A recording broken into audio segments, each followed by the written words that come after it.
July 3rd, the fireworks start early with Bare Knuckle Fighting Championship. Undefeated world champ Austin No Doubt Trout eyes his next title when he fights UK violence maker Ben the Bomber Bonner for the vacant lightweight championship. In the co-main event, Britain Hart puts her world title on the line against the undefeated Dr. Sarah Schell. Plus, the unbeaten Johnny Cannoli Garbarino faces former world champ Mike Richmond. 3 undefeated stars, 2 world titles, 1 explosive night. Watch it live, only on DAZN. Sign up now at DAZN.com.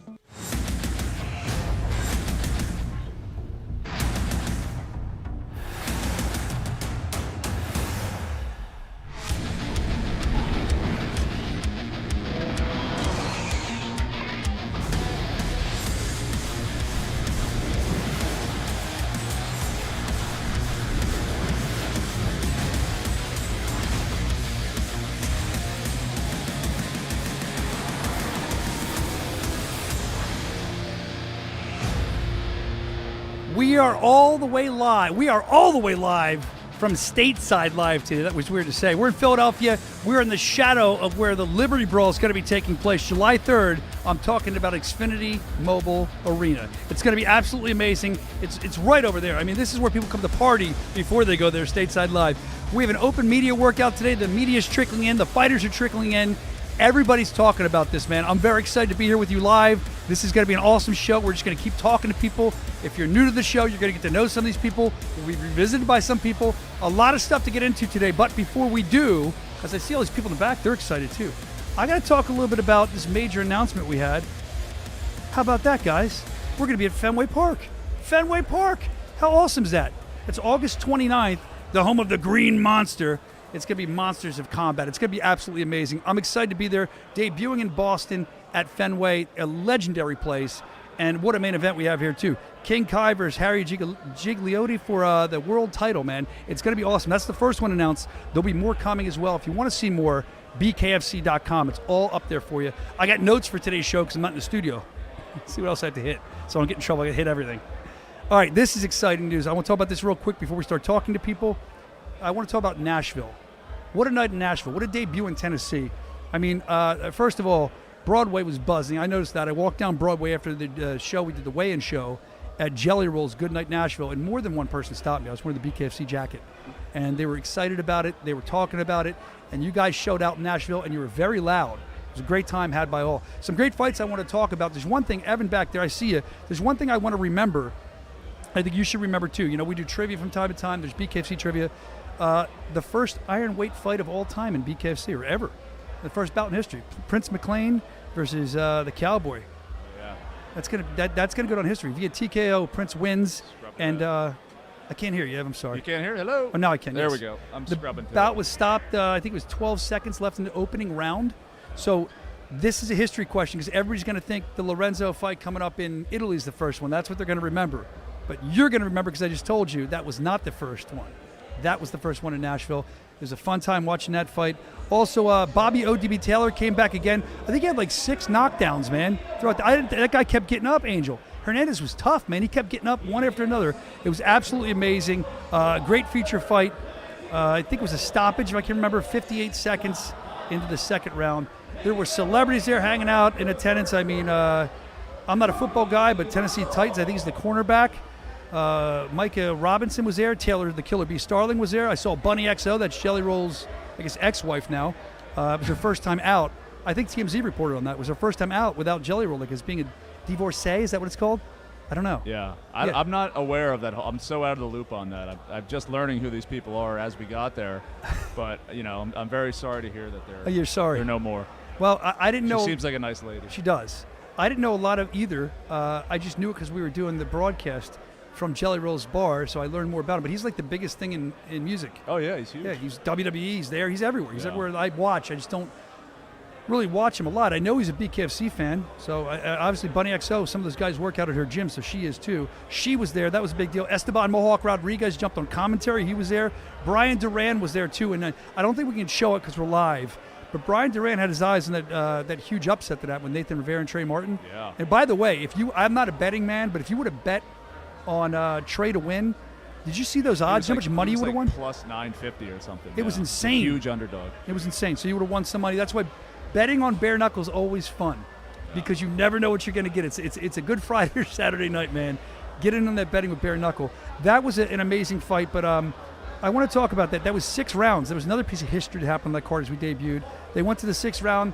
Nathan Rivera, he's no longer undefeated. Still a bright future in the company, but Trey Martin's got a bright future now too. And Brian Duran, like I said, was there. He was watching these guys, watchful eye on that. And if you go to the Bare Knuckle Show page on Instagram, we caught up with him. He was talking about the stats, how he felt, and just what he thought about that fight with Nathan Rivera, because he's eyeing up Nathan Rivera, but Trey's eyeing them both up now. And Trey is going to be a problem. We saw it in Mohegan. You said it last week. Trey is very, very tough. Who else was there? Let's see.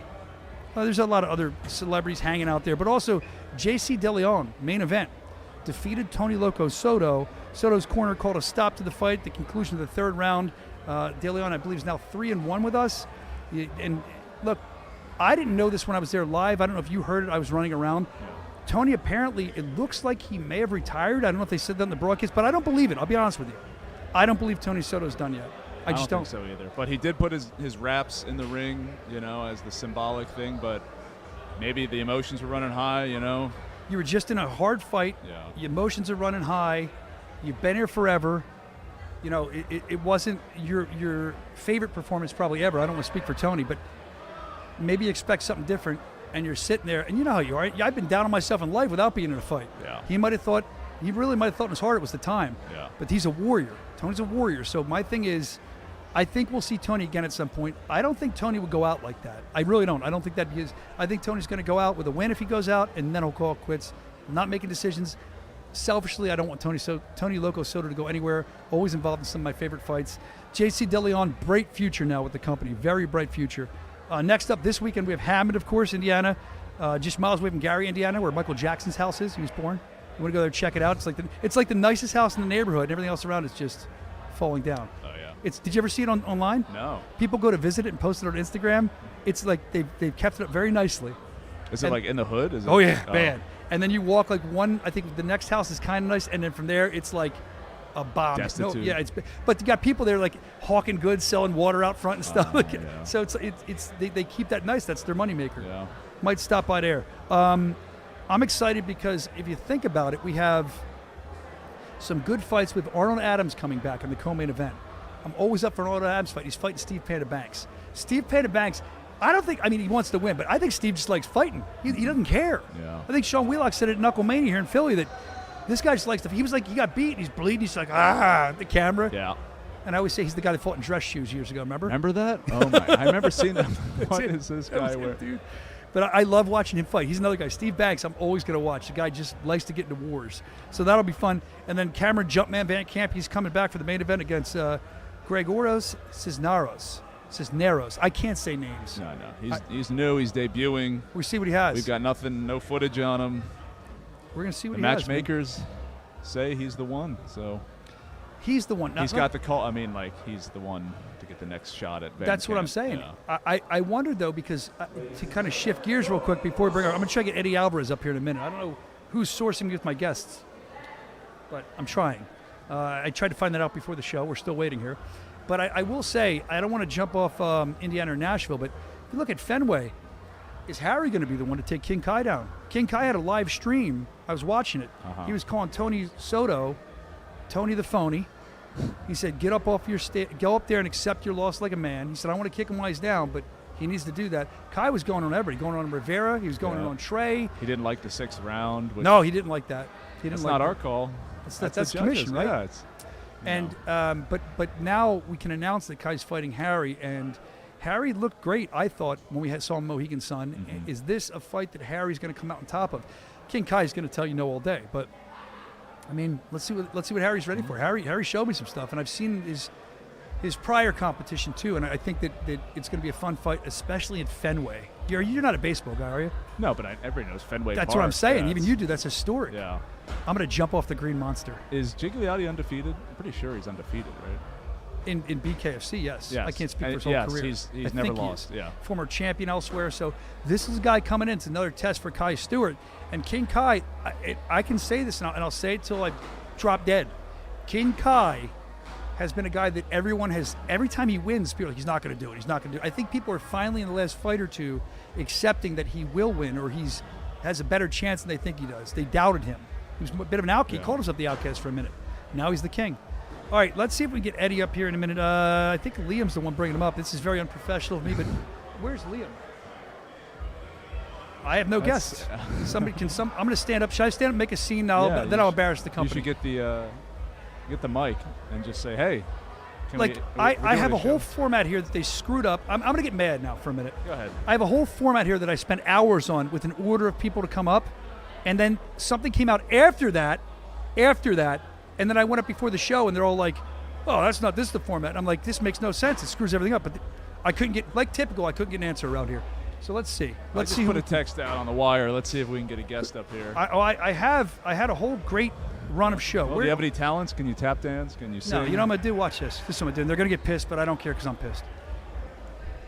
Like, it's ridiculous. Stay tuned, everyone. This should be good. Who's sourcing me? I thought Liam was doing it. I don't know. Looks like Eddie. I want Eddie up. Yeah, I want to talk to Eddie. Here he comes. Eddie, where's he at? On the scene. He's coming up now. Eddie's here. Eddie's here. All right, dude. This is the guy I want to talk to. Eddie. Yeah, no. Sit right down. Hang out. Thank you, man. Thanks for getting. You got headphones that you can throw on? Thanks for coming up here, man. Hell yeah. It's been a while. I haven't talked to you. I'm not going to keep you too long. I just got some stuff. The fans want to hear from you. You can just swing that arm towards you too, Eddie. Swing it, yes. There you go. How you doing, Eddie? If I was any better, I'd be you. You don't want to be me. I got a lot of damage up here. I'm crazy. So I'm excited you're here. I'm always excited when I can spend time with you because, well, first of all, I grew up in the Philly area. You're a legend here and everywhere. But it's cool to be able to sit next to you. It's cool to have you here. It's cool that you're training some of the guys coming in. And the fact that, like, you got involved with Bare Knuckle Fighting Championship and you fought for us. The first things first, we have a lot of newer fans because we're getting bigger and bigger. So why did you come here? Why did you decide to fight here? Why are you still here? Why are you helping the next generation? What did you see in us? When I had the fight with Chad Mendez, when I decided to do Bare Knuckle, I had this fight with Chad Mendez. Even before the fight happened, when I walked out, when I was literally walking out to Bare Knuckle, I looked around and I see Donald Cerrone, I see Kamaru Usman, I see Justin Gaethje, I see Conor McGregor, and I think to myself, the fight ends and the whole crowd's up on their feet. And I think we had a pivotal moment in BKFC history where we made ourselves announced to the entire world, where the best fighters in the world, were fans of the best fight promotion in the world. To me, that night kind of marked BKFC as the greatest show on earth. Not just to fight for, but to be live at as a spectacle to watch. No, I agree. It's like where the fighters come to watch fights. It's the fighters' favorite promotion. I've heard other fighters say it. Thank you for saying that. Yeah. And you've been in there, man. You've been in there. Those crowds are nuts, too. Not just the fighters. The crowds are insane. Yeah, I think it feeds everybody. Look, you can go to a UFC event. You can go to a number of events, and you don't know. There could be some stinkers. Maybe some guys hold each other down. Style matchups don't. It don't matter in BKFC. It doesn't matter if you know the fighter's background story. It doesn't matter if you know the guy. You don't need to create some fake beef. The fights themselves sell, and that's what's special about it. Most of them end within 5 minutes because it's a real fight with bare fists. And that, to me, like I say it all the time, this is the greatest show on earth. So we're doing this with everybody. We're doing two things that everybody comes up. You look right at that camera right there, and you tell people in one sentence why they should buy tickets for Liberty Brawl in Philly, July 3rd. You don't have to say all that, just tell them why they should. You're going to buy tickets for Liberty Brawl July 3rd at the Xfinity Mobile Arena. Here's why. If you really want to experience the culture of Philadelphia, it's not at a soccer game, it's not at a football game, it's not at a baseball game, it's at a fist fight. BKFC has granted you that opportunity to experience the culture of Philadelphia all in that weekend, July 3rd. So don't come here for soccer, don't come here for anything else. In Philadelphia, we fight, so come see it. It's a great way to put it. So you talk about fighting, and we're talking about some of the guys you're training quickly in a minute, but first I want to talk about another guy. Johnny Garbarino, Johnny Cannoli, the Cannoli smash and slap, he Cannoli slap. He South Philly's own, baby. I love him. He's great. It's fun to watch. But he's fighting Mike the Marine Richmond. And he's great matchup. It's a level up for Johnny. I'm excited to see what happens. It's going to be a lot of fun to watch. But we're asking everybody, do you think he's going to hit Mike the Marine Richmond with a Cannoli slap the day before 4th of July? You think he'll do that? You know what? You know what? I think Johnny definitely, he's going to have a respect for Richmond. He's a veteran, right? I don't know if there's going to be a mutual respect back and forth in the lead up to the fight. Oh, there's not already. Yeah. Richmond's ripping him and Philly up. Oh, is he? Yeah. Oh, then he's getting fucking smacked with a cannoli. 100. I didn't know that. I thought it was going to be like me and Chad Mendes thing where it's like the fight's going to sell itself. We don't need to talk shit to each other. If there's already shit talk, he's getting smacked with a cannoli. Yeah, Mike's had I'm words. actually 100% What has Mike said? We say fuck the people of Philadelphia. I can't say much on here. Yeah, you imagine the word it's been said about Johnny and the people of Philadelphia. Yeah. So. Yeah. And he came out of the gates with it like the night we announced it. I think Yeah. he was mad because they mentioned Johnny, but they didn't mention his opponent. I think that pissed Mike off. And Man. So that'll be interesting. But let's talk about tryouts. I met at least one of your guys that's going to be fighting coming up, Anthony Pagan. Yeah. I met him at tryouts, and I like that kid. He's from Chester, PA. That's a tough city, too. You know that. Yep. And he's been training with you. Yep. Now, I'm going to talk to him in a couple minutes, and there's another guy, Matthew. Matt right? Turnbull. Yeah, he's training with you. Yep. So why are you training these kids, and does it make you feel great? Like, what do you see out of them? Look, I'm done my career. I'm done fighting, but I always need a fight to prepare for. And if I can't do it myself, I do it vicariously through my students, through the people who believe in our guidance at Underground Kings. We're 40 minutes outside the city. Yeah. I have a state-of-the-art facility, beautiful. a performance institute with a full-size bare knuckle ring. One of the only gyms that has that, I think, in the world. Yes, in the world. And look, these kids need to perform, and they trust in me, and we get them ready. Anthony Pagan is a phenomenal athlete, a great fighter with knockout power, and he showed you on the first bare knuckle show that he did. Half a round. So right now he's ready to make BKFC history and be, I think, one of the first one-round fights. He's the first one. First ever. Yeah, it'll be July 3rd. We'll do that at Liberty Brawl. But I'll tell you this, it's one-round war, we're calling it, right? Yep. So if this was around when Eddie was fighting, what do you think of one-round war? How are you getting ready for it? Oh, Is he my pumped? Lord. There's nothing tactical about it. That's a fist fight. That's as raw as it gets. I told Anthony that. I said, there's no feeling out process. We're going to get in a couple fist fights in the locker room. That way, when you come out, you're already hot and ready. So that's going to be our strategy. There's going to be no thought involved in that, no tactics involved in that. It's just all gas, no brakes. You're a fighter and you're a fan. You've said that. Yeah. One-round war as a fan. Can you imagine what that's going to be like? It's going to be so much fun. When Dave said that, I'm like, why didn't we think of this earlier? Yeah. What took so long? I love it. Well, you're getting Anthony ready. You're getting a lot of the youth at Bare Knuckle ready. We got Matt Turnbull. Turnbull, yeah, too. I'm going him, too. He's not one-round war guy. He's going to do a regular fight. But tell me about him. So Matt's been special. Matt is already tough as they come. Matt, he may have like 17 MMA fights, something like that. So he's war-tested, war-ready. Matt's known for being durable and being able to stick in there and fight through it and come back and beat guys. That's what he's known for. So I think one of the biggest attributes you could have in bare knuckle is your ability to be tough. Yeah. To deal with serious adversity and be calm during it and know everything's going to be all right. I just got to keep fighting. Matt's that guy. He's that guy. So, like, on top of that, in the last 2 months, I've seen his boxing improve like tenfold. So, like, I'm really excited to see him make his debut at BKFC, and I'm looking forward to a good future with him. How do you prepare these kids, because they're young, how do you prepare them? Like, you walked out at what was Wells Fargo then, Xfinity Mobile Arena. You walked out in front of all these people. You've been in front of big crowds.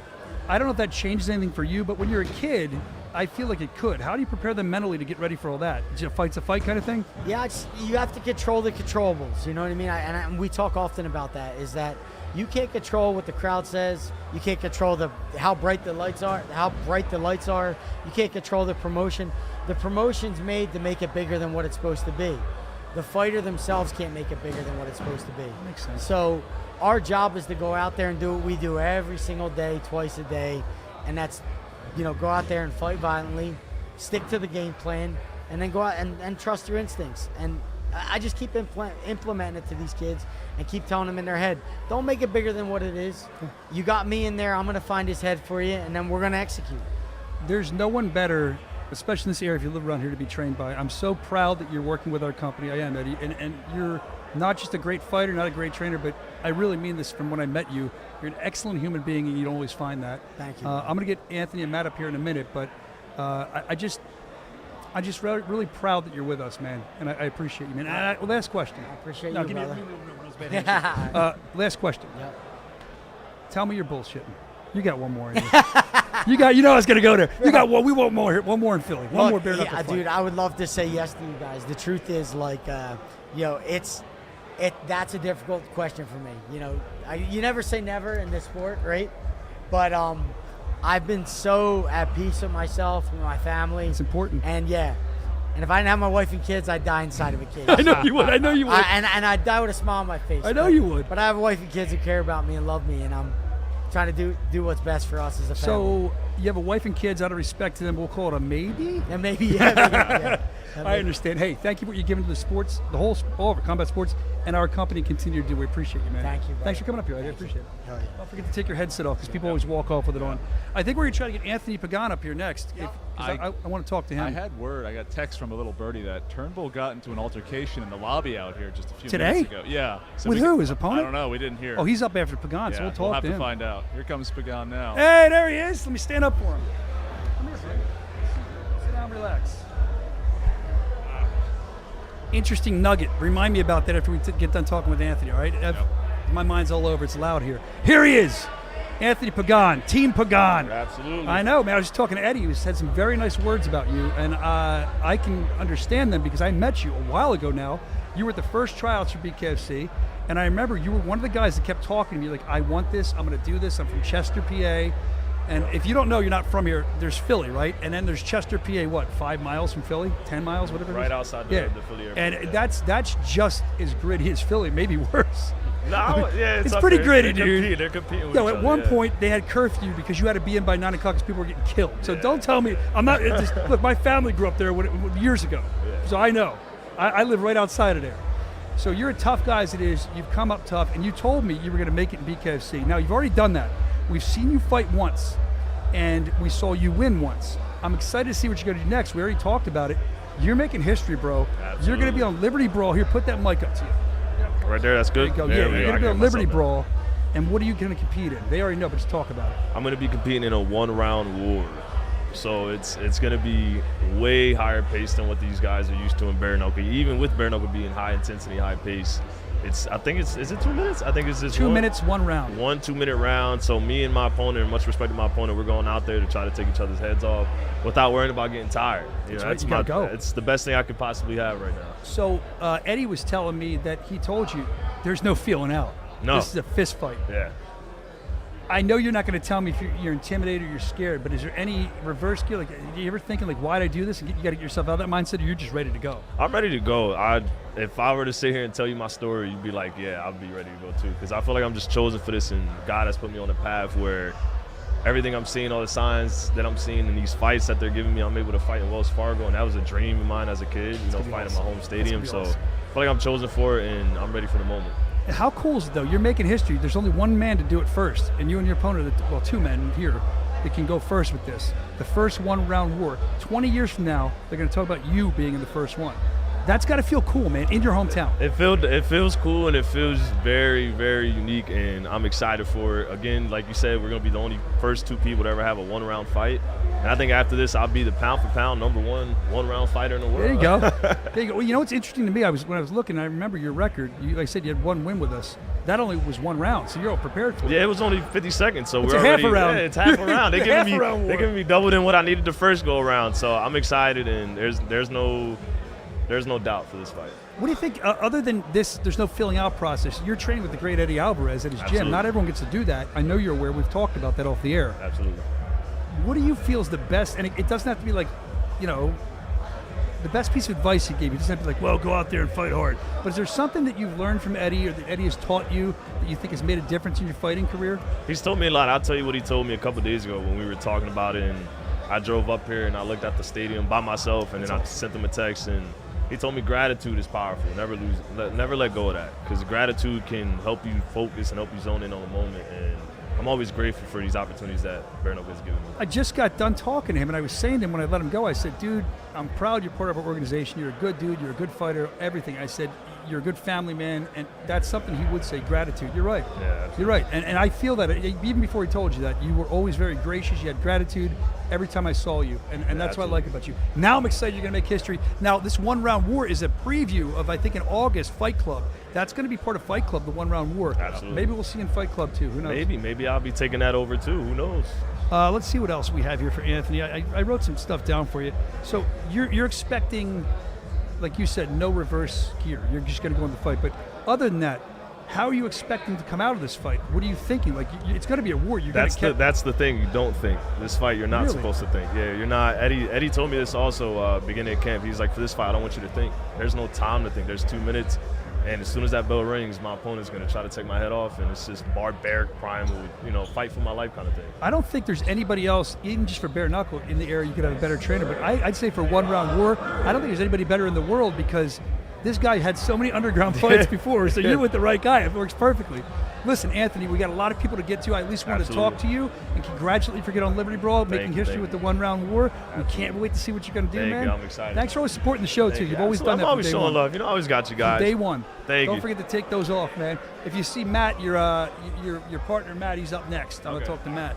Anthony Pagan, there he goes, man. He's going to make history with the one-round war. You're supposed to remind me. That's the first question for Matt.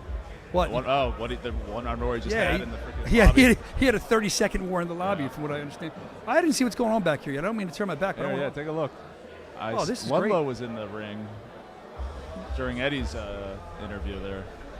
But other than that, it's been pretty Ludlow was up there working out? Yeah. Lex, yeah.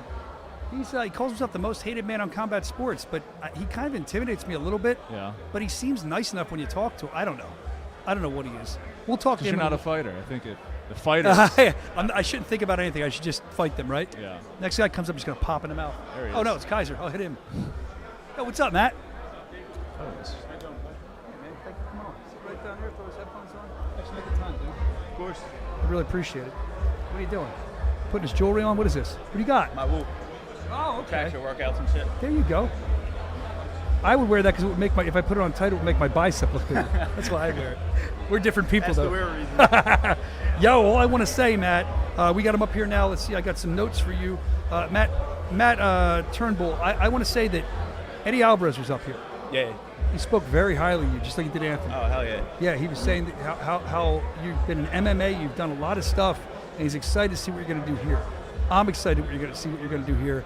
For the people that are just getting to know you, I actually wrote this down. I think it's great. I went to your Instagram. On your profile, you should see this. It says, and you got to add something now. It says BJJ black belt, Art of War featherweight world champion, and your mom's favorite fighter. Oh yeah, I forgot that was on there. That's the best All part. facts too. You can look each one of those up, and it's verifiable information. Well, now you have to write bare knuckle fighting superstar after this. Hell yeah. That's where you're headed, man. Can't wait. I'm gonna have four on there. When we'll get into other stuff soon, but something when I was talking to Anthony, he's going to be in the one-round war. Yeah. Okay. Maniac. Yeah, but I heard from a little birdie in my earpiece that you almost just had a one-round war. What happened? It wasn't Your much of shirt's a war. torn. Yeah, it wasn't much of a war. I smacked the shit out of Pat Sullivan. He bit the back of my head, and then He bit your head? Wait, are you Yeah, he okay? bit the back. So that shirt. Oh, man. Oh my God. Can you zoom in on that or something? Hold on. Are you okay? You're He okay, did. right? So that shirt. Yeah, I mean, I'm gonna need a tetanus shot, but I mean, So that wasn't a wardrobe design. That was the strap. No, I met Matt when he first he came in ripped and this. you weren't torn up. I knew something happened. He's laughing about it. This guy's built for bare knuckle. He got bit on the back of the head by the lunatic Pat the Irishman Sullivan. Is he still wandering around somewhere? Yeah, Or did Yeah, they- he's still here. Oh, Lord, they didn't get rid of him. We'll make sure you're okay. But let's get into some stuff. So now you don't care. You're going to throw it. If somebody comes at you, that's a good bare knuckle guy. You got toughness. You Yeah. got bit on the back of the head, and you're still doing an interview. Yeah. Did you see that bite mark? Yeah, or no? that's gnarly. So yeah. what happened was I saw him walk in, but he was talking a bunch of funny shit yesterday, and when we were supposed to fight before he pulled out of Yeah. the fight with me, Oh, I he was didn't know. talking I shit. didn't even know he pulled out. Yeah, I got a new opponent. He pulled no one out. told me. Yeah, I don't know why he's here. He's going to do the clout thing, and he's got his followers thinking that he's still fighting me for some reason. But I had already been told by Bare Knuckle that he pulled out, and they sent me a new contract. I signed that. Sorry. So, but Does that bother you? That he but pulled since you out? talk shit and then pull out a fight, you got to get smacked. Like you didn't get the clout of having the shit talk with me and sharing the shit on Instagram and not get the smack. Like you have to have both. Now he's fine to talk shit. You can talk shit. That's your reward. You want the clout? You got rewarded, son. You're from Philly originally, aren't you? Yeah, I'm from Philly. I am too. I'm outside of Philly, but I can tell. Oh, yeah. I can tell, dude. You're built differently. Yeah. That doesn't happen everywhere. Yeah, he which is rolled in definitely- with his posse, and I was like, all right, well, I don't have a posse with me. I left, walked over by myself, smacked the fuck out of him. One-man army. And then I got bit in the back of the head. Wow. It's all good, though. I can't believe he bit you. I can't either. I can 100% believe it. Well, What was he going to do? Punch me? can't. What was he going to do? Punch me? He had to work with what he got, and he ain't got hands. I would have tried to hit like a pressure point or something. Right? You got to work with what you got. If I had no hands, I'd be biting too. We got to find the But I got tape. some fucking hands. Somebody so had he to got be my filming. hands. There's got to be cameras in here. Yeah, that this guy, got we'll have that. to look for Yeah. that. At least he didn't bite your ear off, right? Now, so that's a whole other ball game. But let's talk about you. See, I had everything set up because I thought you were fighting Pat. I want to say, what do you know? So let's ask you, if you were fighting Pat, what do you know about Pat Sullivan? What do you know I about know him he now? quits, he sucks, and he talks. So most of the good things that he does are with his mouth. That's all I know about him. Ooh. Yeah. Let's run down your fighting resume because this is new. You're new here. Yeah. And Eddie kind of talked about you a little bit. I talked to you about it a little bit, but run down some of the stuff you've done in fighting outside of bare knuckle. Mostly MMA. I did some grappling, super fights and shit. I got my black belt in jiu-jitsu. I believe I'm 10-7 in professional MMA. All right.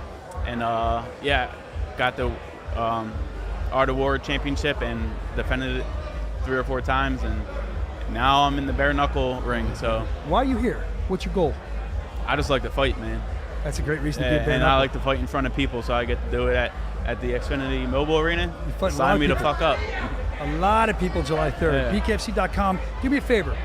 Look directly at that camera. We're doing this with everybody. This one right here. This one? And tell people in one sentence, why they should buy a ticket to watch you fight for July 3rd.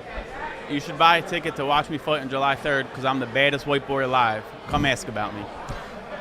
All right, next, one more.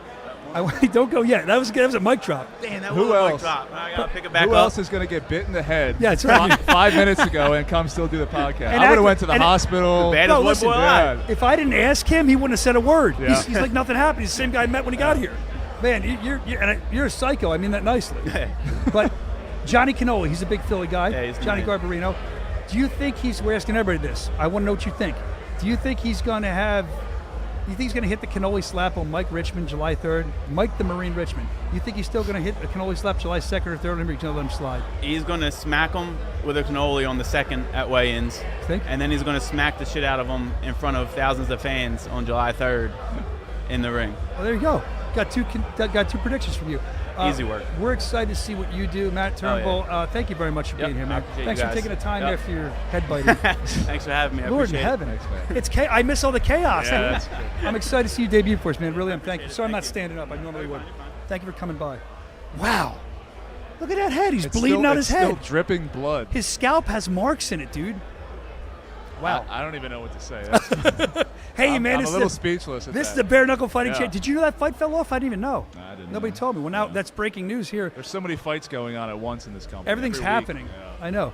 Is Cody Russell behind us? He's next up. Let's try to find Cody. I'm looking for the. I think Cody Russell will be the next guy we'll talk to. He's had 2 wins for BKFC. He's been undefeated. Cody Russell is definitely a force to be reckoned with here. You have Cody Russell available? Cody Russell. We're looking for Cody Russell. Cody Russell. Can you tell somebody to bring him up?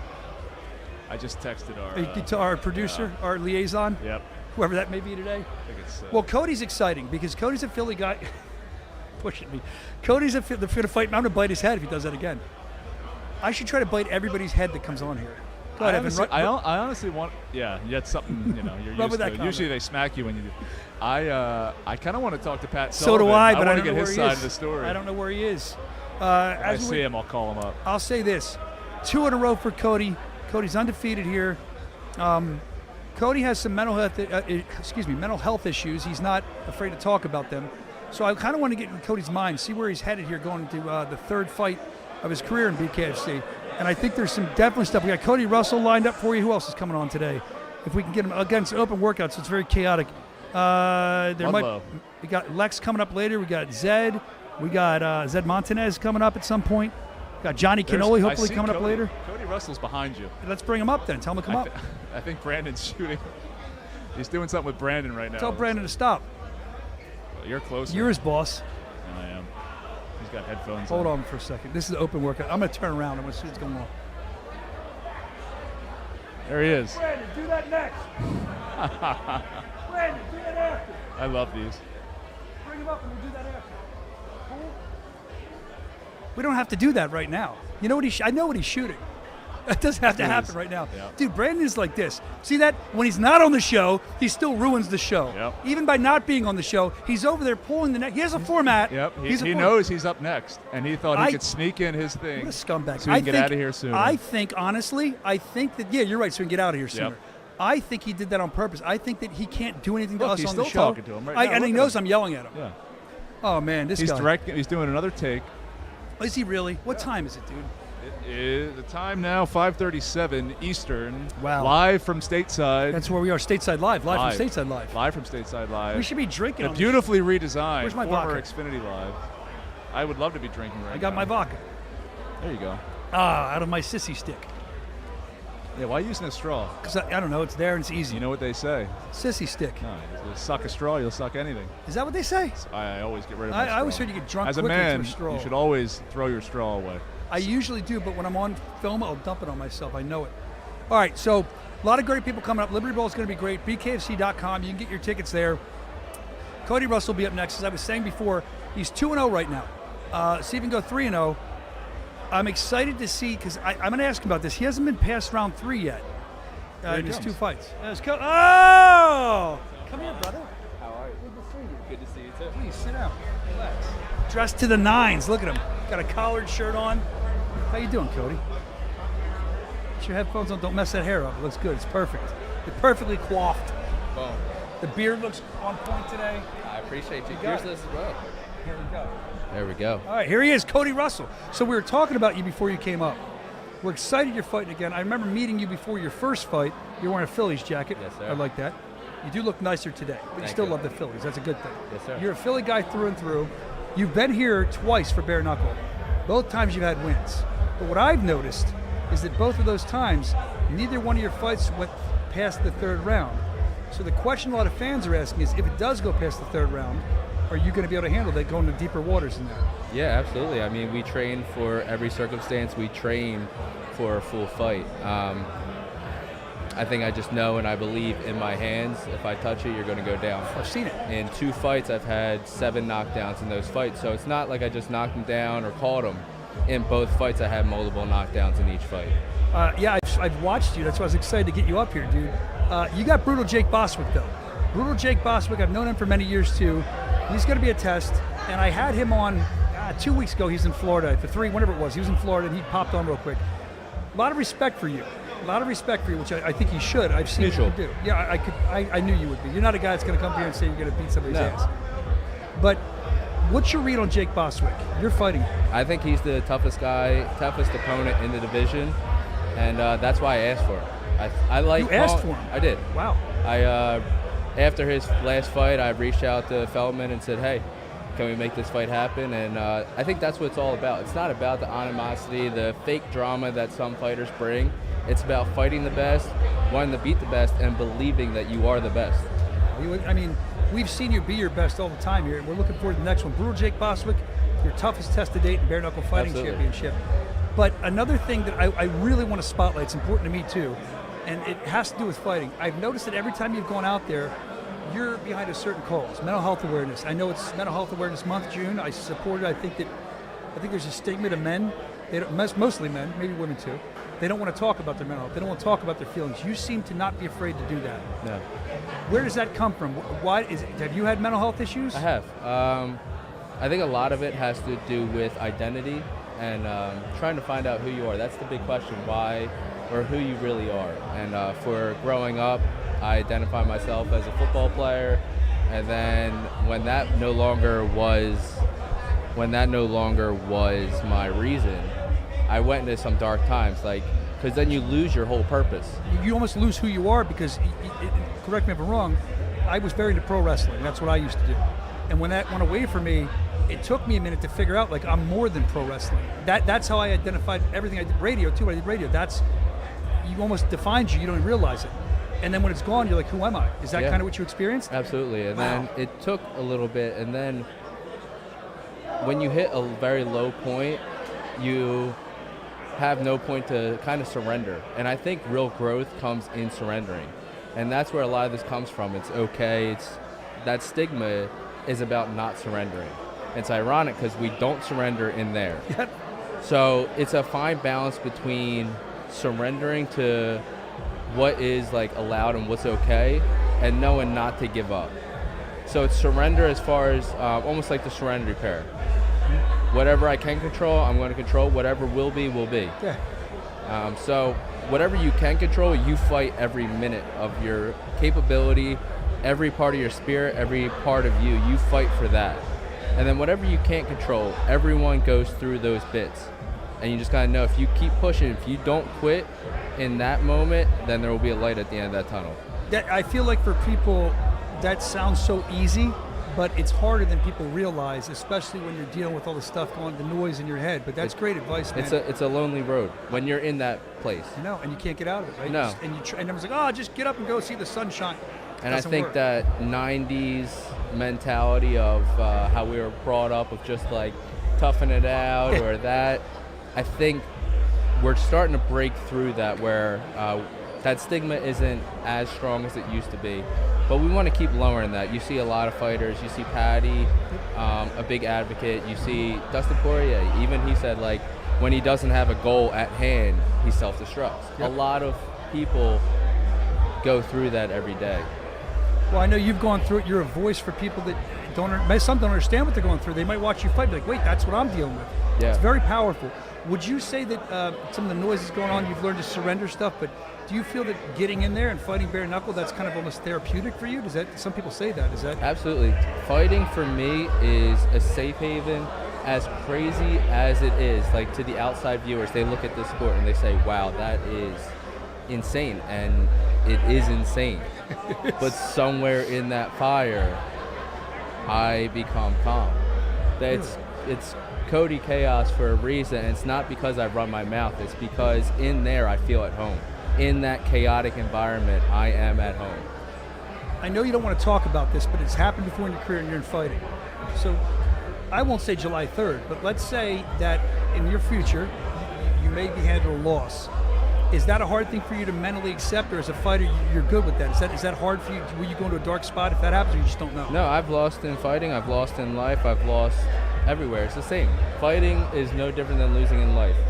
It's no different than losing someone close to you. It's no different than losing a job. Losing is the same all throughout life. So I will bounce back just as I bounce back from anything, but that is not the goal at hand. The goal at hand is to have that gold belt wrapped around my waist I know. soon. But is there that triggers, day comes. though? Are there triggers that make stuff like go off, where you don't feel as mentally stable? Purpose. Okay. Lack of That's purpose. what you were saying before. That makes sense. Well, your purpose, dude. You're training. You're going. Yeah, Okay. I think it's I'm the most outed. I'm the most on my toes when I have a goal at hand. Yeah, I think that makes perfect sense.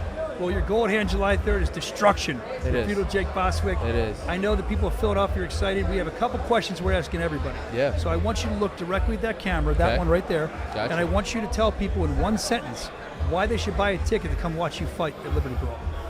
If you haven't seen Cody Russell fight, if you haven't seen Jake Boswick fight, tune in, go grab some popcorn, get ready, and enjoy the show, because there's not much that needs to be said besides that. It's going to be fireworks. It's going to be fight of the year, definitely fight of the night in the making. I love it, dude. I love the confidence. I've loved you since I met you. I love watching you fight. The other thing I want to do, another Philly guy on the card, we know him well, Johnny Garb. Johnny Absolutely, that's my Garbarino. brother. So if it's your brother, I'm curious for your opinion. I know Yes. you guys are tight. 4th of July is the day after the fight. July 3rd is the fight. Yep. July 2nd is the weigh-in show. Johnny Cannoli has become very famous for hitting people with the Cannoli slap. He's fighting a Marine, Mike Richmond. It's a big fight for him. It's going to be. I'm excited for it. I also asked for that fight as well. Oh, yeah. I asked for everyone in the top did? 10. Yeah. I love you, dude. Yep. But is he going to have? Is it disrespect? Is he going to hit the Marine with the Cannoli slap right by the 4th of July? Do you think it's going to happen? I think something's going to happen. I haven't talked to Garb about it yet, but I saw some going back and forth, playful trash talking online. It So wasn't playful in the beginning. yeah, Not so Mike. Mike's I was mad. not expecting that. I wasn't was not either. expecting that from either side. And then Mike called out Philly too, so I I saw felt that, some dude. type of way about it. I was like, hey, I represent Philly. Yep. I do my talking in the ring. Well, I do my talking on the mic, and I'm from the area too. Yeah. So I like Mike a lot. I think Mike's cool to me. I He's have always respect nice. for anyone But that has. when he said that dedicated about and Philly, gave I'm like, he should kind of get a cannoli to the mouth. Yeah. I'm not saying he should get a punch, but he get a cannoli. Yeah, I mean, You think he's I gonna don't get it? I think the stick has to keep going somehow or another. I think it's going to at least try to keep going. Have you noticed the cannoli gets bigger every way? It's like a movie. Yeah. So like we're at a point now where there's going to be like 2 people who have to hold it for this next one. I'm excited to see just that, how big the cannoli is. I think be. it's The last one, he fell off stage. Yeah, Yeah, I yeah, called yeah, him. yeah. I called him. Couldn't I even saved hold that it, fight. yeah. I was like, whoa. Yeah. The other thing is, I'm going to tell him when he gets up here, maybe do a red, white, and blue cannoli for 4th of July. That way you pay respect a little Hey. bit. Maybe he already has a plan. Who knows? Oh, that'd be awesome. I'll find out. Listen, I can't wait to see you fight again for us. Thank you for fighting for us. Cody, what's your goal? You said gold here, right? Gold. How many fights till you get that gold?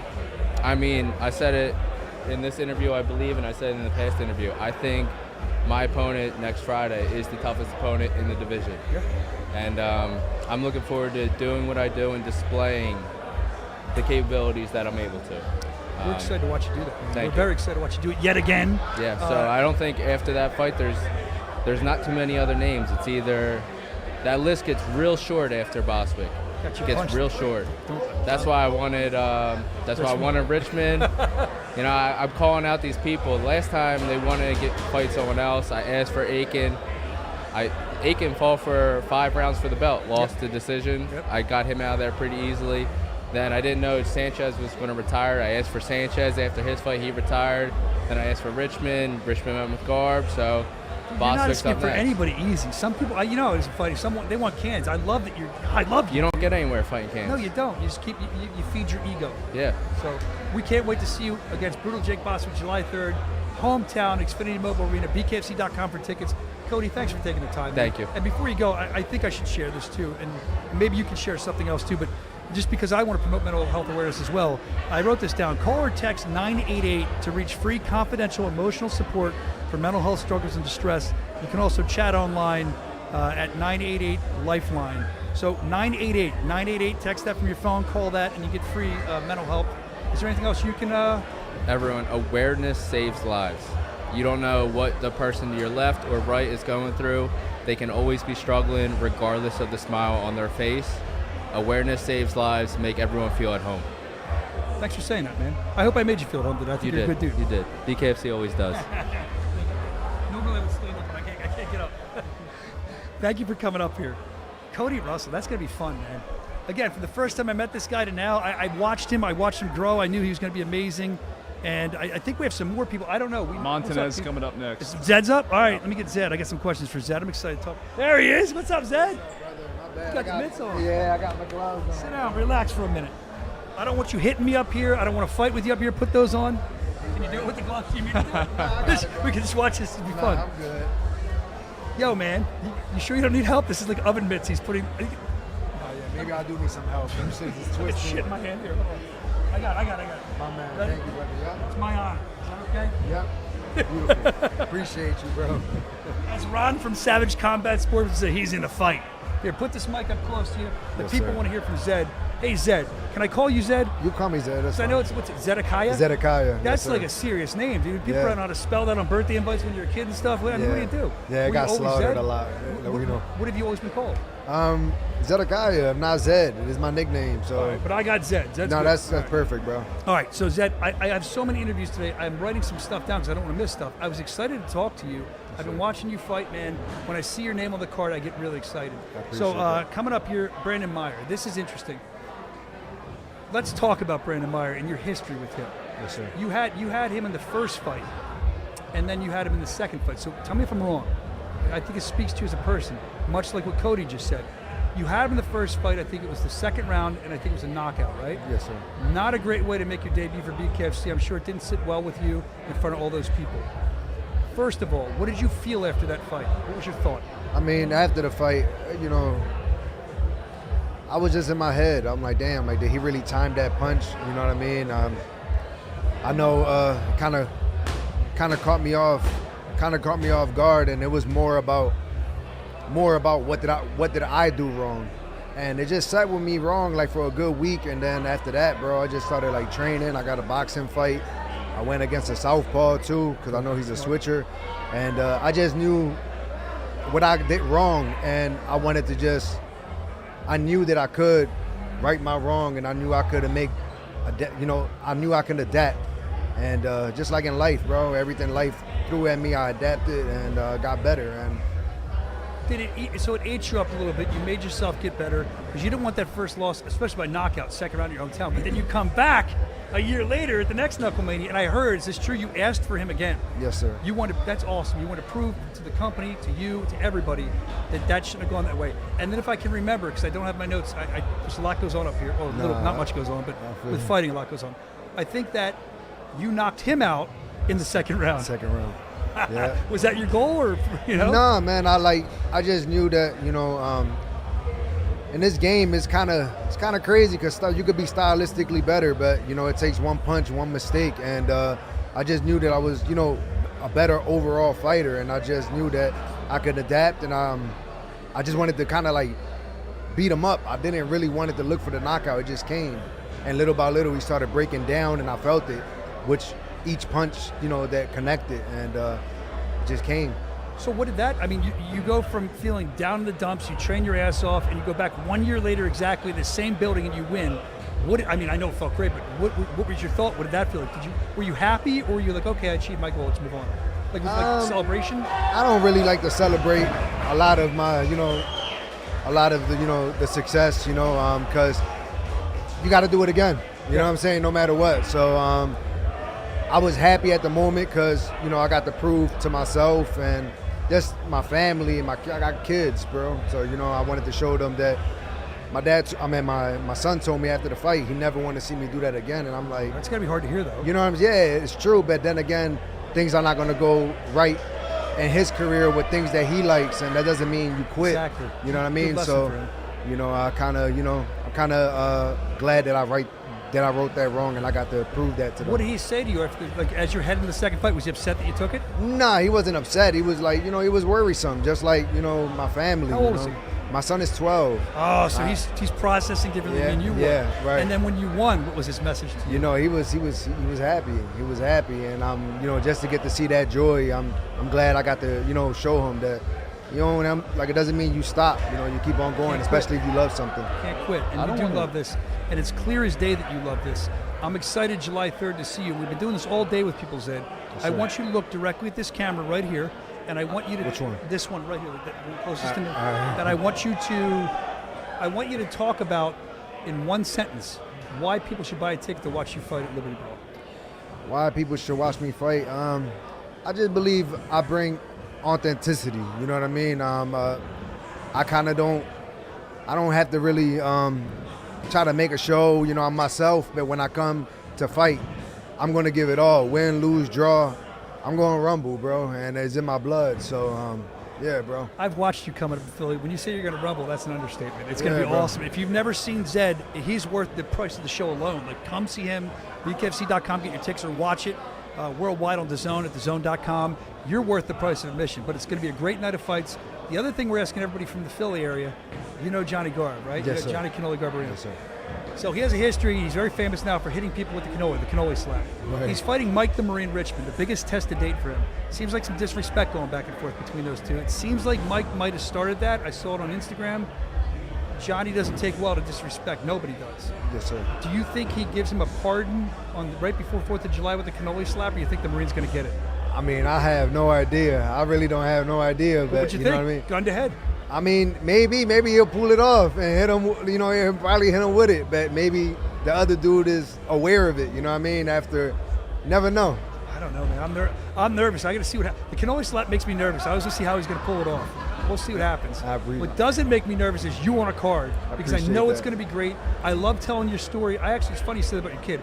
I was preparing for the show, and I shared that story with my 8-year-old son. He was doing baseball camp. Yes, sir. And I said, this guy. He said, what are you doing? I told him about how you went back and did that. So you inspired my son as well. I appreciate that, brother. Thank you, bro. Zedekiah? What can he call you? He has to call you Zedekiah, right? Nah, you can call me Zed. All right. I didn't want to interject during what? this, but Lex Ludlow has been standing behind you with 2 bodyguards He walked away and it looked like Secret Service agents, and he was just like right in the middle of you the whole. I don't know Why what. don't he watches the show? Maybe he wants to get on. He's always Everybody was like, "What's going on with Lex?" So I look up and he's just like in the middle. He was where was he at? Like back That's there? my man, I bro. thought I saw someone in my peripheral vision, but I didn't know. But I know that he watches the show. He's a big fan. Yeah. So maybe he wants to get on. He I don't know. he We'll bring him up definitely on got it. on. Yeah. Yeah, man, that's my man too. We train together, so. Well, Zed, you know about Lex. He Yeah. can be nuts. So Yeah, we'll get him on soon. But Yeah. listen, you got stuff to do out there. I appreciate taking a little bit of time with us. Watch Zed Montanez July 3rd at Liberty Brawl. Liberty Brawl. It's going to be awesome. I appreciate you guys. Thank you for having I me. know you do, man. My Thank you for coming on. Let me help you with that. Thank you. Oh, you got him off. I got it You got that him off. time. All right, you got him. That's the easy way. My man, thank you, brother. I'm sorry about the gloves. Thank you, man. All right. You have, was there lotion there? Try to keep your hands nice and... All right. We're ready for someone else. I don't know who they're firing up next. Hey, look at Sawyer. I met this guy on Trouts too. Oh yeah. That's Sir Sawyer. He always watches the broadcast. Wave. He's in the chat. What's up? Oh, did somebody bust ass when there was? Is that you? Oh my God. He just ran away. Oh, it stinks. Oh no, it's bad. That guy just came up and farted. Oh, really? No, that's not me. It's him. It's Sir Sawyer. Oh, That's crazy. He's giggling over there. I hope that doesn't make its way over here. Sit down. All right, so sitting down with Pat, we just got Here, word put that on. there was a bit of a scuffle. Well, we'll get into that. Hold All on. right, all I right. got to get him set up here. Evan's very excited. I'm setting the scene for the viewers Oh, okay. while you guys were All getting right, ready. Thank you. Thank you. Set the scene. We're getting ready. All right, you're good. Speaking to that, put it up close to your mouth. Can you hear me? You can't hear me? A little bit, barely. What are you, deaf? A little bit. I am too. Oh, sorry. I think the levels are good, right? Yeah. Oh, there we go. Okay. All right, good? Okay. All right, you can hear me now. Amazing to see you, bro. Good to see you too, So Pat. Good to see you. Good to see you too. Pat the Irishman Sullivan, famous for breaking his glasses at the first Knuckle Mania and just being crazy all the time. Pat, I'm happy to be here with you. I'm glad you made your way up here. We got a couple minutes going through a lot of people. We always got to talk to Pat Sullivan. My man. Bro, I met Matt, the guy that I didn't even know you weren't fighting, that you were supposed to fight apparently. And when I met him earlier before the show, I shook his hand. He had his nice shirt on, but then he comes up here. He's got a big rip in his shirt. He's got a Movie rip. scenes. Let Go ahead, me explain. see your teeth. They're not even. You have nice teeth. They're not that sharp. You bit him on the back of the head. What happened? Listen, Tell us. I'll tell you just what happened. This is the best thing that ever happened to me. I'm so happy. That's why I'm so Oh, being on calm. the show, thank Movie you. scene. Oh, that's it. Right. So listen, this is the best thing that ever happened to me. Right. I'm over here with my guy. I'm not even looking. Right. Out of nowhere, this dude hits me with his best shot. I'm not even looking. Matt did. Cleanest shot. Best one. I'm not even looking. Yo, this is the best part. I can't wait till someone's got to get a video. That's what we're saying. We got to find video. Was Yes. anyone Oh my filming? God! Please listen. There's got to be security. Oh my! camera footage. It's got to happen because he hit me with his best shot, and I look at him. Okay, he was confused and then one time I hit him, he gets put down. Okay, and then Where did he hit you at? In the stomach? The right in face? right in the chin. So chin accusations are gone. Yeah, look. There's no mark. There's no marks. Not a mark. Not a single mark. Listen, even anyone will tell you there could be a girl out in the crowd. Okay, a girl could walk up to any man or a little kid, and if he's not looking, you hit him with your best shot, you should get put down in the right spot. Yeah. and especially where he hit right me. there, boom. And the fact he was so confused because Did the he fact sucker punch you? right in the face. Yep. Wow. So the fact that I sat there and ate it, and then he was confused and he got put right down. He was embarrassed. He was embarrassed. But why did he sucker punch you? What led to this? He's not a professional. Well, he was saying the same thing about you. I'm not a professional, but no matter what happens, you don't do anything outside the ring. He was saying he didn't tell us about the Evan. Help me out. He didn't tell us about the sucker punch, did he? He made it sound of like. course not. I know. Anyone will tell you. But hold on, wait a minute. I didn't hear about any. He's All I- embarrassed I because heard- he comes in bloody, everything all fucked up, and So hold on. What I heard, and I'm just telling you what he told us, because I'm sitting up here. I didn't see it all. What he told us was you rolled in with a group of people. Martinez. He I was said. with He one said. person. Hold on. You group of people. He said, and he said that you were talking a lot of trash online, and you bitched out of the fight, and he said you don't get to talk trash. He said if you're gonna talk trash, now you have a license to because he took care of you basically. Maybe he did say he did. Wait, something. am I good? Am I- Do I have a mark? wrong? Am I bloody? Am I shirt? Am I Is my wrong? shirt messed up? I could be wrong. I think that's what he I said. think he said he hit him. Wait. I think Oh, he he said did? he gave him a reason to talk Oh, shit. that was okay. He I hit think him he did, first. yeah. Yes. Okay. He may have said that. So But you had a group of guys. You guys, this is going to be on video, right? So Yeah. so we can We're claim live. the liar. Oh, thank God. All right, make sure I got his We're live. coverage because I actually gave Dave Sr. my word yesterday. I was going to come here and overwhelm everyone with the amount of people I brought here. Yeah. Okay? So Senior says, Pat, I don't care if you bring 300 people or 5 people. If anyone starts anything, you're done and it's over. I don't even care if you're not even around. If any of your guys start something, it's over, right? Yeah. So I'm like, oh, fuck. So I'm like, all right, I'm not bringing nobody. I brought the crew you roll with. Yo, wait, Martinez, come over here. So I actually brought one guy and Here's the my eyewitness. brother, Martinez. and I brought my brother. But hear me out. So Martinez actually right here. This is the best part. So I'm talking to him, right? This is the guy I brought, and I get snuck, whatever, not looking. He gets put down. He starts bleeding. All this stuff happened. Well, whoever was with Turnbull or anything hit Martinez. He's a sergeant, policeman. Thank you for doing that. So Appreciate you know, it, Sergeant. He gets hit out of nowhere, because imagine you hit somebody with your best shot. He stands there unfazed and puts you right down. He was embarrassed. You know what I'm saying? Apparently he walked in bloody, shirt's all messed What up. happened to his head? I don't know. He said he got bit. Yeah, of course. there were Yeah, he teeth got marks, bit. it looked like. He got bit. He got bit. I showed up with a group of people. Brass knuckles. Yeah, I'm making that part up. What else? Yeah, It's of all right. course. Listen, why are you not fighting on this card? What happened? I'm fighting on the card. He said he got an opponent change. He's not fighting you. He said he heard. Listen, apparently he's saying a lot of. He's saying a ton of stuff. First Wow, of all, okay. a ton of untrue stuff. Oh, so I'm sorry. I was bummed that you weren't fighting. Well, now, I'm Evan, here, I think I'm I want to fighting. see this fight more. Don't you want to see it more I'm now? fighting. I'm here. All right. Well, good. Like I told him, it's funny. When our fight got called off, I told him, I'm like, that's news to me. You broke the news to me. Yeah, I didn't even know. I didn't know either. He told me when he got up here. Yeah. I didn't even know who he was fighting. I thought I had look. You can see I had my questions It's still set up. listed on the website. Yeah, and look, I have where are they at? I had questions written here. Fighting Pat Sullivan. What do you know about Pat? So that's all I knew. That's all I know. But God, wait. So he did come in here, shirt all messed up, bloodied, and everything. That's the best. The shirt was ripped. He wasn't bloody. He okay. did have marks on his head, though. Okay. Well, they are all saying he was bloody when Is he he walked going to in look here. worse after you fight him at Liberty Brawl, or are you going to look worse? Listen, I could sit there at Liberty Brawl, and after what that just happened now, I could let him hit me 100 times, and then we could fight after. He'll still look worse because that was embarrassing. That's embarrassing. So, one more thing I want to observe about you. Movie scenes. Before I let you go. Yeah, movie scenes. What I want to observe about you is, for this time, and I've known you for every fight you've had here, and I've spoken to you, I've had you on the show, we've talked privately, you seem calm. For you. I mean, you're still not calm, but you seem Pat calm. I've never seen you this calm. What are you doing differently? What has changed? Did the fight kind of get all your energy out? Is that why you're calm right now? No, I'm going to be completely honest. Even, when it's funny, guys.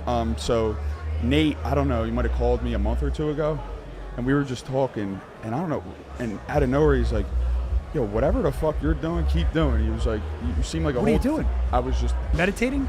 So what I realized is, like, I got to do everything the right way, like everything from business to everything. And my thing was the last fight, no one knows. So I just want to explain, no one knows this. You can ask, BKFC is the only one to know. Okay. My last fight, and I'm not an excuse person, that's why no one will know. My last fight, I actually didn't train my last 3 weeks because I was in the hospital. God. They thought I had food poisoning, and then they admitted me, said I had pneumonia. So as soon as they said that, the nurse went left. I ran out of the hospital. Because you don't want to lose your fight. I didn't want to lose my fight. And then, that was a week before now. Mm-hmm. So mind you, then I go to Jimmy. I'm like, oh, my bad. I show him I'm in the hospital. I was like, my bad. He's like, I'm like, oh, no, it's all good. I got food poisoning. I told him, I showed him the thing after, right? So that's why I blew up in weight, Okay, that makes sense. And so I'll explain. So the fight last week, I was in the hospital. The week before, I started getting sick the 3 weeks out. The second week, I went 4 days without being able to eat or drink water. That's when I knew something was wrong.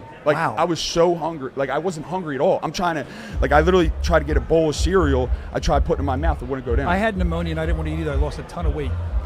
Came When back, I go, lost it though. As soon, so I don't have excuses. My second fight, Austin Peterson, I broke my wrist the week before, and I still knocked him out with the same wrist. I know. But regardless of that, I'm I got to show stand up business. That's interesting that you I like to know stuff like that behind the scenes. Thank you for sharing that with us. But you are very calm. For those of you that are just tuning in that don't know Pat, Pat is an absolute madman lunatic, and it's not just for the camera. When I hang out with him, if I saw him after a fight or before a fight, he's like, "Yo, dude, what's up, Soscia?" And I'm pretty energetic. So you got me trumped by like 1,000. But I've never seen you this calm, and I wonder how that's going to work for you. I like that you're doing, because I didn't want to, look, it's not my business, but I have noticed, I'm like, man, if Pat could calm down a little bit and do things, because I think that you're not a guy with anything that wants to dip your toe in. You want to go full throttle.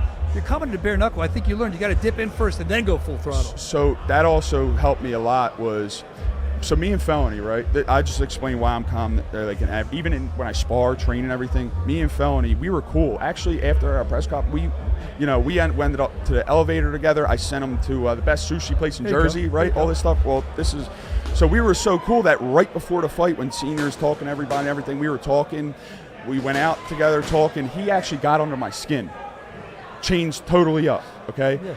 And he got me raging. I'm like, oh, I'm going to fuck him up, right? So then I went in there again, right in the start, guns blazing like I never fought before, okay? I've been in this game for more than half my life, So when I watch it, I'm like, that guy looks like he can never fight before. Like, did he ever fight before? Yeah. So I realized that, I have to slow everything down. Like, when I slow stuff down, like everyone says, I don't know if you notice or not. Your speech pattern is slow. Everything is.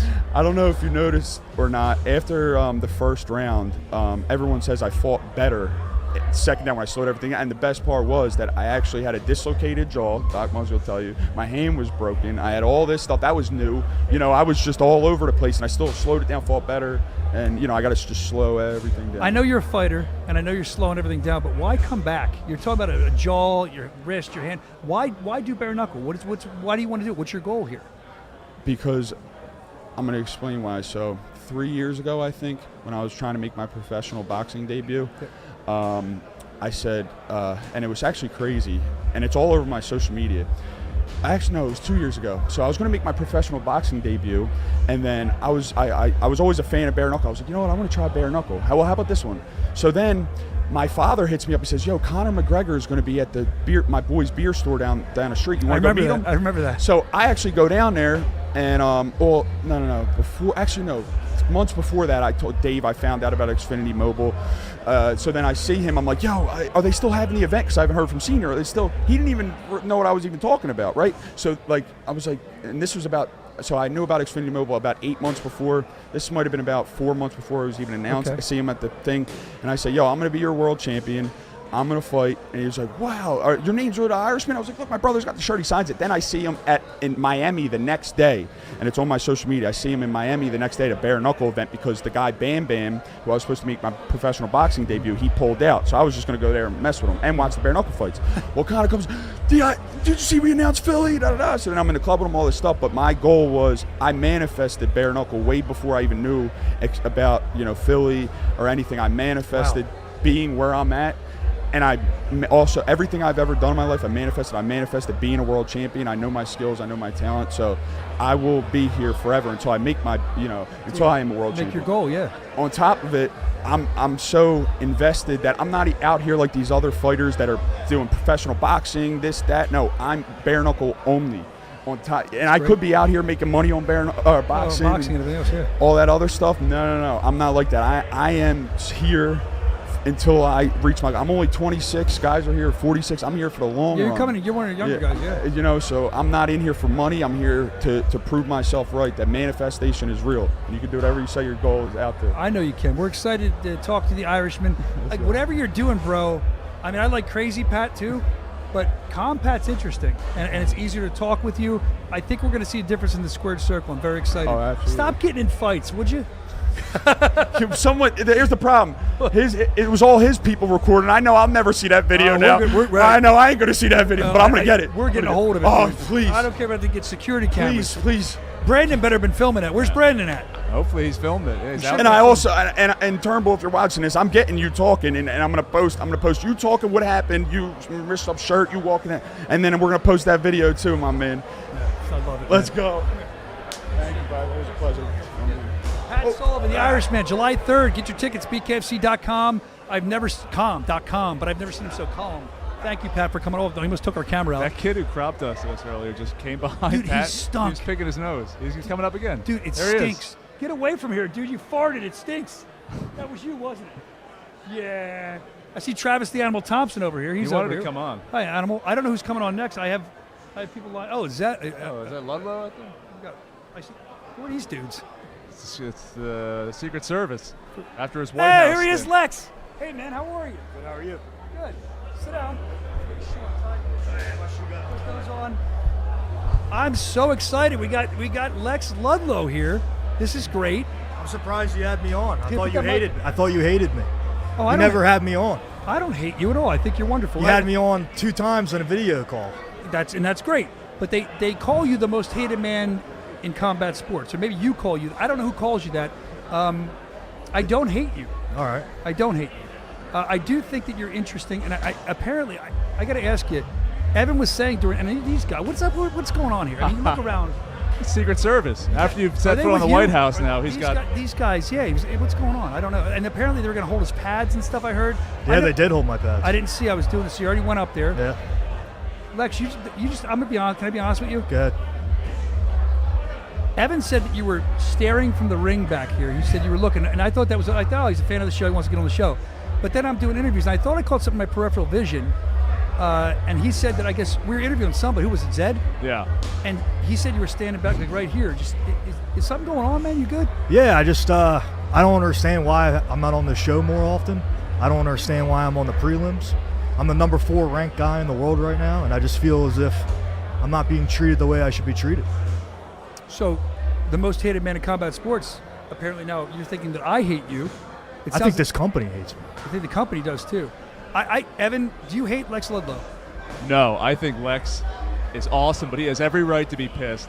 He shouldn't be a prelim fighter. He should be on the show every week. He's taking his side. Every week. I mean, you get that Knuckle maniac guy on here all the time. listen, The Bare hold on. Knuckle Show with Lex Ludlow. And It Brian should Soscia. be. You're right. You know what's funny? It should be, Evan. I'm That- starting to like. I don't like very many people, but I'm starting to like this Evan guy. I'll tell you that right now. You're about the only one that would like him.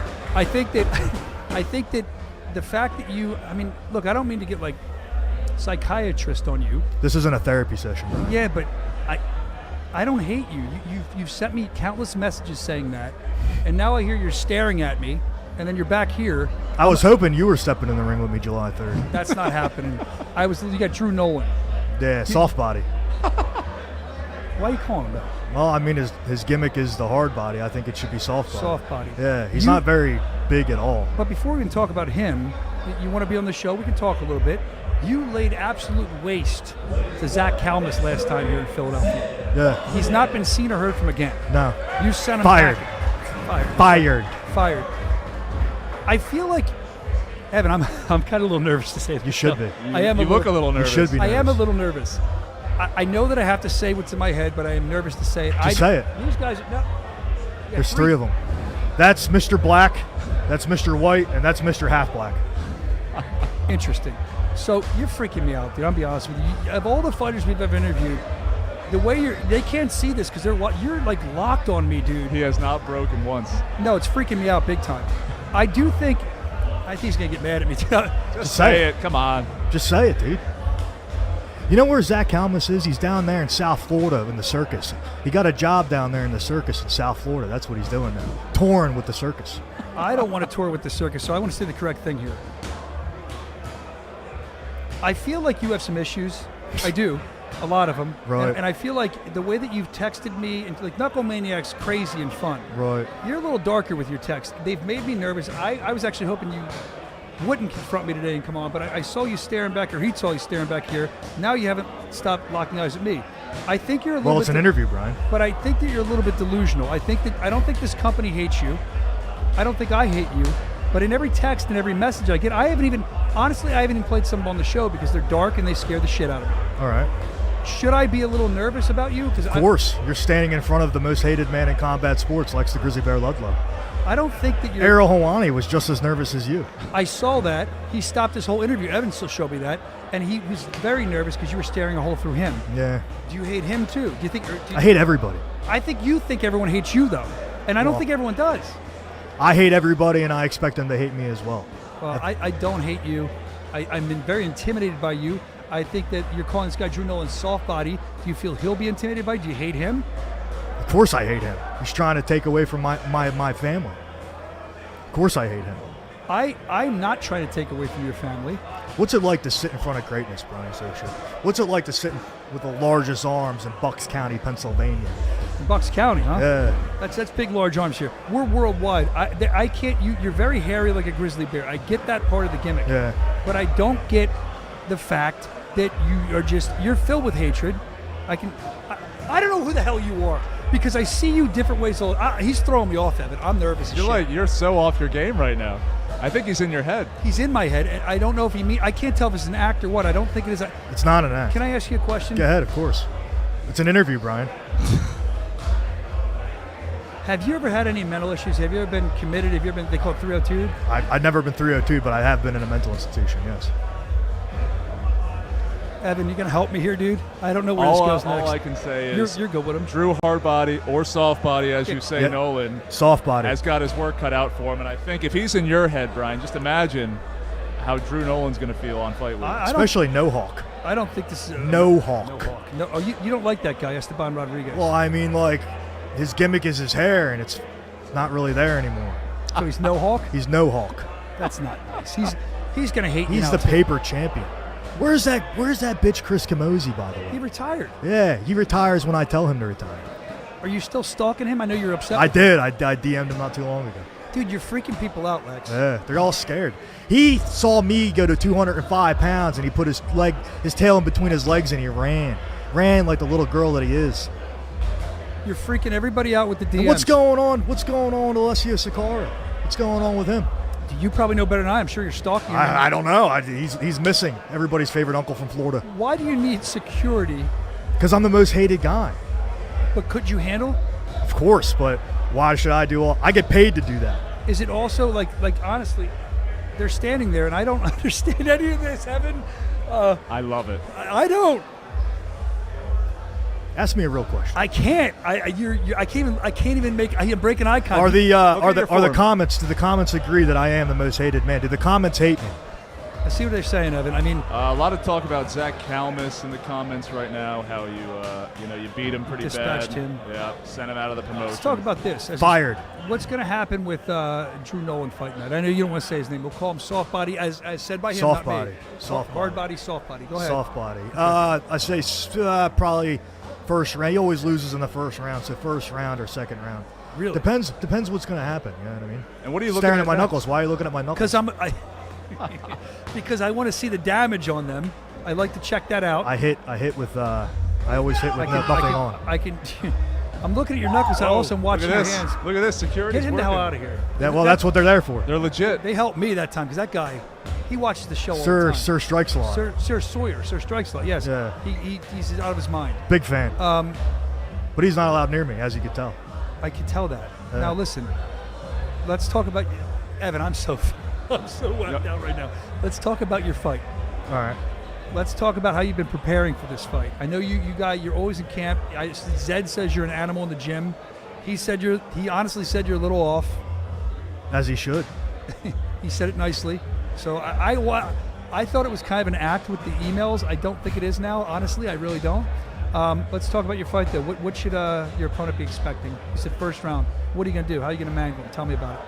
Just going to walk them down and do what I do to everybody. Walk them down till they start quitting and failing on themselves. Get the anxiety going. Make them start second-guessing if they should really do this. This guy asked to fight me. I didn't ask to fight this guy. Will he disappear like... Of course. Where's Conor McKenna? Where's Lewis Rumsey?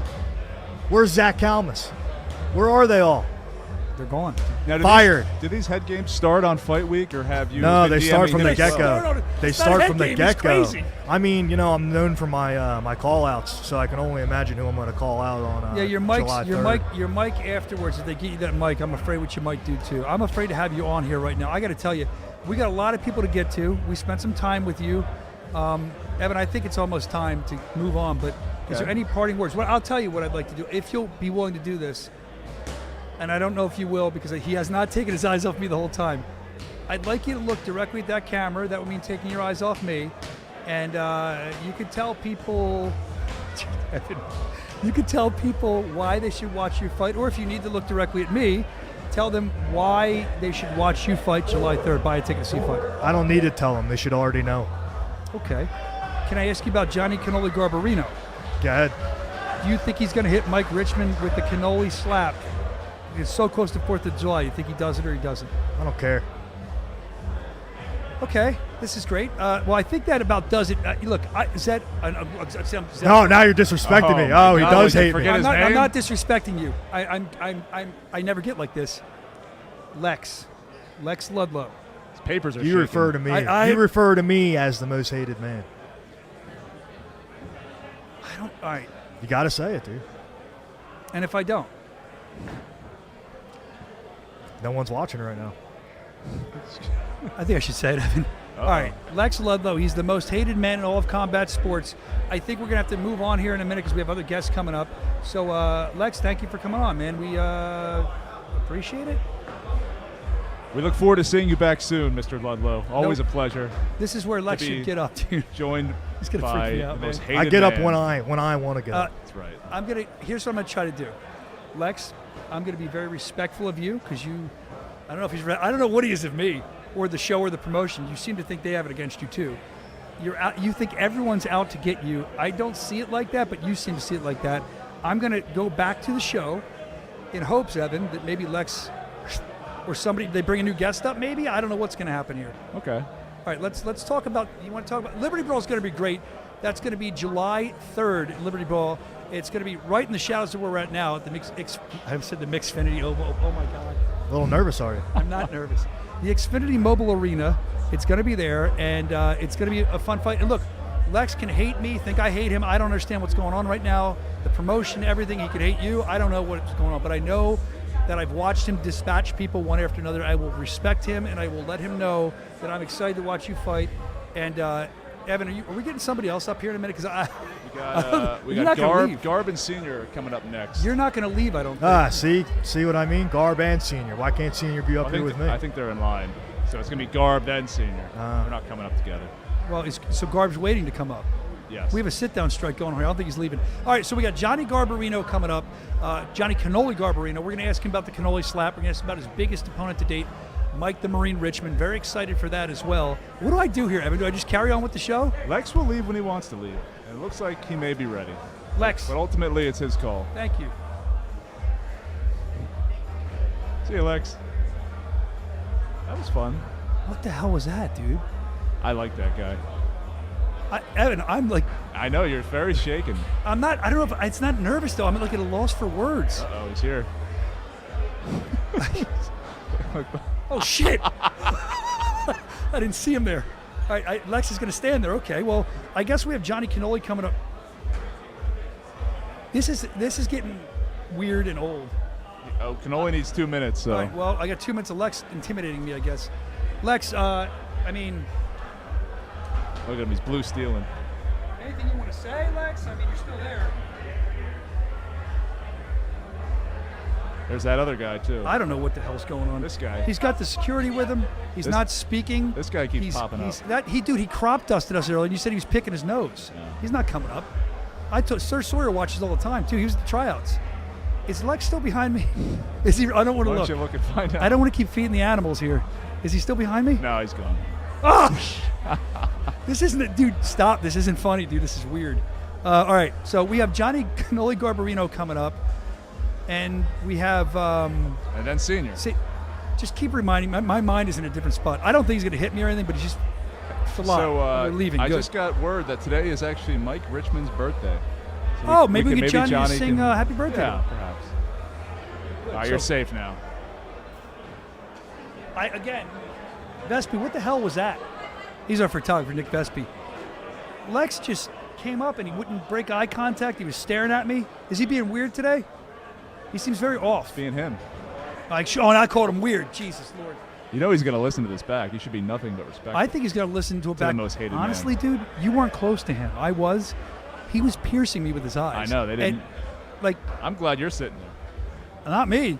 I didn't I'm sorry to the fans because the family that is his show. I felt like that wasn't the best interview. Here comes he wasn't Johnny. responding. Oh, thank God, somebody I can talk to. Hi, Zon. Oh, let me get up. What's up, my brother?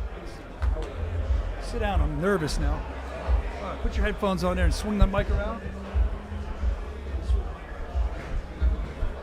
Grazie mille, grazie mille. Amico mio. Before we get into you, I got to tell you, I'm a little off right now. We just had the most hated man in combat sports up here, Lex, the Grizzly Bear Ludlow. I just had him on the podcast the other day. Bro, Great story. He was not for me. Really? He would not break eye contact with me. He made me he stood behind me. He's crazy, dude. He told me he was in a mental institution. He kind of admitted he's not right, and he hits me up all the time, and he's like, I need to be on like 15 times a week, and mean, like dark messages about me, like threatening messages. On the other hand, when I talk to you, we just talk like we're talking now. Friend, I don't know. Of course. I'm nervous as shit.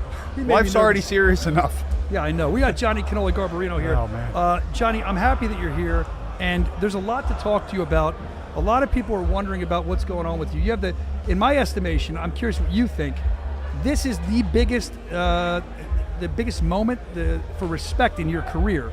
This is your hardest fight you've had in bare knuckle. I guess it's fair to say in your career, right? Yeah. Outside of bare knuckle too. It's definitely fair to say that. So, where are we at with this? Did you want this fight? Is this fight was given to you? Were you asking for it? Yeah, no. I asked David Feldman for a challenge like 3 fights ago, and in his right mind, being a businessman, he wants to build me up, which I think building a good product and a good fighter, giving me more confidence and building my record is a very, very smart thing. But I'm ready for the challenge. I've been training not only just for this camp or just for bare knuckle. I've been doing this since I'm 3-4 years old, training martial arts. Now, have you ever? Well, actually, let's talk about this. He's a Marine, and we're going to get this in a minute. And I know you respect the military. Well, this is July 4th, but Richmond, when the fight was announced, I don't know if you saw what he put out on Instagram. He basically said, F Cannoli, F Philly, and everyone seems to do that. They hate us all if you're in Philly. But he didn't start this fight off with respect, and I don't want to put words in your mouth, but if I know Johnny Cannoli Garbarino, respect is given if it's given back to you. For sure. And I don't feel like it was given to you from the jump here. So where are you at with this? He's disrespecting your city. I know you don't like that, and yourself. Where are you at with this?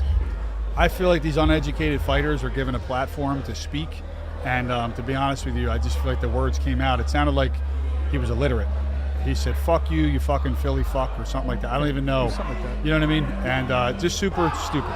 Okay? And I'll be honest with you, I don't know if it's bare knuckle doing it on purpose or if these guys have like horrible PR guys or something. On purpose, trust me. But I'm sure you or David or anybody else isn't telling these people to do this, but whoever's in his ear or whoever's in these opponents' ear that I keep fighting, they just sound dumb. I shouldn't say this. I probably shouldn't, but I'm going to. I'll get in trouble, whatever. I was in a car. I think you were in it, too. We were driving home. Dave was in the car, and when those posts started hitting on Instagram right after, maybe it was Florida where we announced it. I forget where we were. I think we were in Cali. Cali. We were driving to the airport. Yeah. And then somebody's go, oh, man, Richmond's going off. Were you at Cody Vidal's fight? No, we were to fight for us in Palm Desert a couple when they announced your fight. That was Cody's. Oh, that was Cody's. I don't know Cody Vidal. Shout out Cody. I hope this is live. That's my brother. We don't know Cody Vidal. That's not his name. The Knuckle Maniac. Call him the Knuckle Maniac. How dare you? That's why I don't know Cody Vidal. You thought I was being serious. I know. I don't even know who Cody is anymore. He's the Knuckle Maniac now. So he's tough as nails too.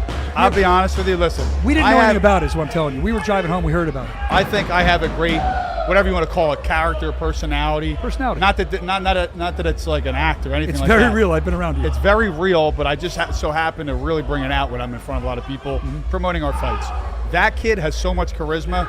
I mean, he could literally be in the WWE. I don't know if I could do that, grab the microphone and perform like these guys. But he grabs that mic, man, he disappears. He's another person. He's like 100%. Amazing. You're the same person, but you're not afraid to be the same person. No. Even though people have comments, you're very polarizing. Now, I'm not a good actor. No, you're not. I'm not. I've never seen you act. You're very serious. But, like, you're undefeated in bare knuckle. And a very interesting stat about you that I always say is in your professional fighting career, that's boxing too before bare knuckle, tell me if I'm wrong, you've never been cut. Yeah, thank God. Thank never God. Been cut. You think you're going to get through Mike Richmond never being cut? That's the goal, obviously. But I mean, listen, the goal, there's no playbook on life. I don't know what God has in store for me. I feel like I'm very, very sharp right now. I feel like I really know what I'm doing. I practice my butt off every single day to not get hit, okay? And I've done pretty good so far. I don't plan on doing this hard work and just letting it all crumble the night of July 3rd. You know what I mean? I'd like to be the first one to ever have a fight with him and not get cut or knocked down. If you notice, Lorenzo Hunt, Josh Dyer, these guys all got knocked down. So we're going to see what's up that night. You know, this is to me, if there was a story, I'm creating this now, but of this fight, is that you're looking for this respect. You're looking for this respect, which you're gaining here in BKFC. This is a big moment for you. And then I think Mike wants respect out of you for being a Marine and everything like that, because he suggested, from what I've been told, there's a certain level of arrogance to you. Now, maybe it's because I'm from Philadelphia and I don't see it. Maybe the rest of the I world feel sees very it. humble. Yeah, that's kind of how I see it. But what do you say to that if somebody says that kind of thing? How does he see that in you? I feel bad for him. I mean, not that I want to be the guy's friend, but I feel sorry for people that, have an opinion about me. They don't know me, So I got something here. I actually wrote this out because I wanted to remember to hit this with you. There's a couple things here. Does it bother you, because this is being billed as a big fight for you, a big fight for him too, but I do feel like it's a bigger one for you at this point. And I feel like, I know he's bringing credibility to the fight, but I feel like some people I'm seeing online, not Philly people, other people are saying like, he's bringing all the credibility to this fight, you're not bringing much. I don't believe that. Do you? No, I mean, I don't think David Feldman made the fight happen because I'm not a good fighter. I don't think he would have put me in there with a killer like him if he didn't think I could handle it. That's what I thought too when I read those comments. Now the other thing is, I saw a video with you. I'm watching your videos. They're great, by the way. Thank you. You're running around and you're training. And the thing you said, it stuck in my head. You said, I'm out. It's nice to know I'm outworking him. I'm outworking him. I know you think that, right? He's a Marine. Does that make him be able to outwork you, do you think? I mean, a lot of people were saying that to him. He's a Marine. There's no way you're going to outwork him. Do you believe you truly can outwork him? Any man. Listen, just because he's a Marine doesn't mean he can't get his ass kicked, But I'll say this. My grandfather came here from Italy. Yep.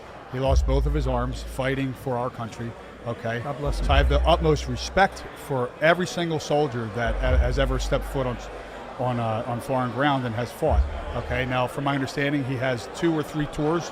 So I do have respect for him, and I thank him and I commend him.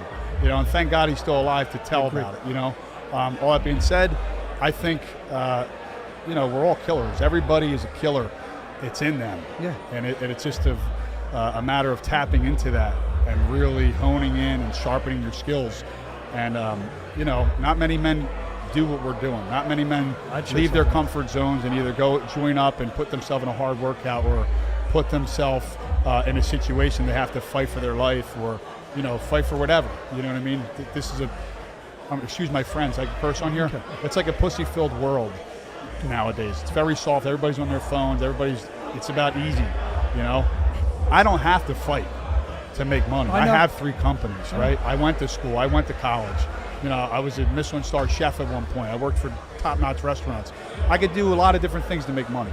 I choose to be uncomfortable because I want to. I want to prove it to myself that I could do it, and I want to be greater. I want to be an example for my future kids and for other kids that are growing up. Because nothing defines you. You are what you finish with, and that's why I'm here. Yeah. Well, we're excited to see a fight here again in Philly, and I just. Is it hard? I've never been in a bare knuckle fight. I mean, especially in front of people. Maybe in the schoolyard when I was younger. Yeah, when I was younger. Almost got to one in Italy. We're not going to talk about that. Oh, yeah, thank you. Thank you for having my back. I don't want to talk about it. No, it is what it is. But it means a lot. Yeah. But my point is, does it bother you that you're heaping respect on this guy now? And he should. He deserves it. He served our country, like you said. But I have respect for him. But I don't feel like he's treating you with the same respect. Now, in the real world, when you get that at a job or anywhere else, it to me, maybe because I'm not a fighter, it sticks in my crawl. It bothers me a little bit. Do you use stuff like that to drive you? You don't even need it. And does it bother you, though, that you're giving him respect? He's treating you, I feel he's treating you like you're a nobody. Honestly, I do. I'll be honest with you, man. Only God could judge me. And that's how I feel. I really don't care. Everybody's got an opinion. They're all like assholes. You know what I mean? It really doesn't mean anything. And when I met him, I met Mike Richmond the last weigh-in here. Yeah. The official weigh-ins. We were in the back coming out of the same corner. And he was conserved. He was quiet. And if I learned anything about him that night, it was that he's focused. Very. Okay? So, I don't think I think we're all nervous or anxious to get in there, whether it's be performing good or a fear of getting hurt or whatever your thing is. He's definitely a focused individual. I said hi to him, and I don't think he was disrespectful that night, but he was maybe a little arrogant, and he kind of, I don't know if it was just more focus or if he just blew me off because he didn't like me, but I felt it. Okay. Okay, well that's interesting. Maybe he had a feeling that after that fight I was going to, challenge him. Well, I mean, it makes sense in where you're trying to go to. So maybe he did feel that. Maybe he's a guy that doesn't want to talk. I don't know. Yeah. But I saw talking on Instagram, so I want to talk about that with you. Yeah. The other thing is, let's see. I'm trying to see if there's any fan questions here that I wrote down. I thought I had a couple. Here's one from a fan. Any live comments? They're commenting live now, I'm sure. But as this is a question that was submitted by a fan, I want to get to it. This is from Jeff. He says, if Richmond doesn't respect you after the final bell, what's the one thing you want him to remember about Johnny Cannoli Garbarino when the fight's over? Every single person that I've ever fought knew that they were in a fight with me. I'm going to leave it at that. You're going to know you were in a fight with me. It's not going to be easy. All right, another thing we're doing with everybody up here, the first thing is look at this camera right here, and I want you to tell the people in one sentence why they need to buy a ticket to see you fight July 3rd in Philadelphia or watch on the Zone. But let's just go with why they need to come. You don't need to see buy a ticket. Just look at one sentence. Tell us why the people should watch or come. Cannoli in the holy. I forgot about the cannoli in the holy. Oh, did you ever hear that one? No, what's that? I use that. I forgot about it. I've been using it. Now I'm going to start. Every time he fights, you said something about you want to celebrate by putting a cannoli in the holy to me one That's time. right. And I went home to my wife and I'm like, yo, Gina, you want a cannoli in the holy? It didn't work. She laughed at me. I thought she'd like it. She said, where'd you hear that? That's great, She isn't said, were it? you talking to Garbarino today? I said, yeah. You know what's weird about all the pastries in Italy? Between the sfogliatelle that's originally made in Amalfi, okay, by like nuns. We're going to be right by Amalfi Coast. We're Napoli, Napoli, Campania. So the cannolo, right, the cannoli, is made in a little region called Caltanissetta. It's in the middle region of Sicily. And it was actually made just like the sfogliatelle to represent a piscia deal. Okay, and They don't know what that is, dude. It's a I think, piscia. yeah. It's like you Italian know. I slice. got it. You know Sure what. you know. Yeah, I got that from Sopranos. I think that's stuck. true. Yeah. That's wild. So it represents, what you think it looks Yeah. like, okay? Cream-filled, whatever, all right? So it's actually meant for fertility. I want to see, heck with the cannoli slap. I don't mean to blow your gimmick, but if that's what it symbolizes, I want to see a Schviadel slap. That's right. No, but let's talk about that real quick. The Schviadel slap, the cannoli slap. I've been asking everybody that's been on here today. I'm going to ask you now. The cannoli slap is very famous. Everybody looks forward to it. No offense, but as much as your fight. I'm so proud of that. I really am. I'm almost more proud of that than anything else. Like the I don't know, the whole entire thing was great, but the cannoli slap, it was great. But let's talk about this. You have never missed a cannoli slap yet. You always attempt it. You got Mike the Marine Richmond on, I guess the way it shows July 2nd, fights July 3rd. So July 2nd is typically when you're going to see it. Maybe see it at a press conference. We do one July 1st. Yeah. Will you slap a Marine? Of course. 100%. He's disrespectful. Why not? It's funny because a lot of people were saying the same thing. He disrespected Philly, so they all want you to do it. Yeah, I mean, listen, man. I give respect to people that respect me. If you don't respect me and you go out of your way to hurt me or maliciously attack me, or at the end of the day, me and him are going to fist fight no matter how we break it down. One more thing here. I'm thinking here because I'm talking. I don't have anything prepared. It's just thoughts. I haven't talked to you about this yet. I bumped into. We were in Nashville. I know you were texting. You were watching. You're saying you were enjoying it. And I didn't tell you this via text. I'm sorry. I bumped into your good old buddy, the cowboy. The one. Oh yeah. Yeah, Cameron Delano. He thought that maybe that was a fight he was going to see, and he was shocked when he saw you fought Richmond. I think it's a fight he wants. I mean, I know when you beat Richmond, I can't say if. I never said that to a fighter because I know how hard you guys prepare. I know there's no looking back. You're going to try to jump up more. Is that a fight we're ever going to see? I know there was some beef here last time you were here. There's beef at the weigh-in show, or excuse me, at the press conference last time. Is that something you're interested in? Because he seemed interested in it. He made it sound like you didn't want that fight, but I don't know if I'll be honest with you. I don't want that fight. Okay. It's nothing about being afraid or anything. The whole point of me fighting in this league is to have the world championship. Of course. You always say that. If that guy were to one day compete against the level of competition that I'm going against right now, and he earns a fight with me, I will gladly fight him for the title or to defend the title if he earns it. When I met Mike Perry, I was super respectful to him. There's certain ways to go about things. And I asked him if, you would ever fight me, right? Because number one, he disrespected me too. He called me a can. He said like C-A-N in capital letters, cannoli. He was commenting some bullshit. But I actually think the guy respects me now. But we were at Skinny Steaks. He ate a cannoli cheesesteak over there. I met him. gotta have a cannoli cheesesteak. Me, over there. Joe Perry, we were talking, and I asked him. I said, "Yo, would we ever have a fist fight?" Nobody knows. It's Stop. Nobody knows Joe Perry, but people in Philly. Little Snuff. Yeah, Little That's Snuff. That's how the people out here know him. We grew up together. And I know you know He him, should yeah. be here right now. I don't know where he's at, but I thought he was coming, but they're good cheesesteaks. Anyway, The they're best. in Wildwood now too, and they're Yeah, opening yeah, yeah. 5 minutes from my house. I can't wait. Yeah. Can't wait. But to stay on topic here, Sorry, I ADD. spoke to Mike Perry, and there's just a way to go about things if you want to fight. You don't have to disrespect someone's culture, someone's wife, someone's religion, someone's race, like anything like that. You don't have to do that. Okay. So I just think he doesn't know. All these guys are just stupid. They don't know how to communicate or get whatever they have to say. You know what I mean? And he had nothing but disgusting things to say to me. When he was in here, he grabbed me by my arm. I mugged his face. I saw it happen. I mean, I mugged the shit out of his I was face. waiting to meet you. My kids were waiting Yeah. to meet you. The cowgirl hat that he had on flew off. Cowgirl, And okay. then everybody decided to pull the cameras out, and he threw a towel, and I had 9 bouncers pick me up and take me away. I saw it. It's not for him. He's a nobody. He's literally like the shit on the bottom of my shoe. That's how I feel about him, okay? And he's a fake Italian. Because any real Italian that claims to be Italian or whatever would never disrespect another Italian. There you go. That's actually a really good point. That's how I feel. That's a good point. And he hangs out with jerk-offs because his friends are very disrespectful too. They're all being jerk-offs Yep. too? And I'll say, he trains with Harrison Aiken, right? yeah, Is that the Harrison kid? Aiken was very disrespectful. I'll rebuttal a comment that I just made because he apologized. He was a man and apologized That's for the respect comments that. that he said. But me and him were going at it for a little I bit. saw that at the press conference. Yeah, Cody Russell made easy work of him. Okay. Cody talked Most about it. respect for getting in there, Yep. but he made easy work out of him, and then we put it to bed. But then I guess Cameron Delano wants to make a platform on himself since his buddy got beat up, and, that's how he handled It's it. got to feel good, though, that he's coming to you to make that platform. That shows you're going to He's the one with the 1 million followers. Yeah, but I'll tell you, dude, you get 1 million followers. I've put stuff up with you that we've done, and woo! So Because I'm trending. I feel like a lot of these people headed want to up. be like me or have my platform. They want to steal from me. cool. Hypothetically, in a La La Land make-up magical world, that guy beats me, okay? And if he beat me, he would have all my fans just say, follow him. Yeah. That's just how it works today. He's What- a clout follower. Clout chaser, clout follower. Whatever you right call here it. and now, we're talking about Mike Richmond, and Yeah. that's a very important fight for you. It's a level up fight for you. So before we let you go, Johnny, just kind of talk to the fans, talk to our family here that watches. We're live. Why is this fight, in your mind, so important to you? I mean, listen, it's very simple. I'm competing to be the best, okay? In order to be the best, you have to beat the best. I've been training my whole life for this, right? And I'm just grateful for the opportunity God's given me to be here and do this in front of my fans, in front of the world.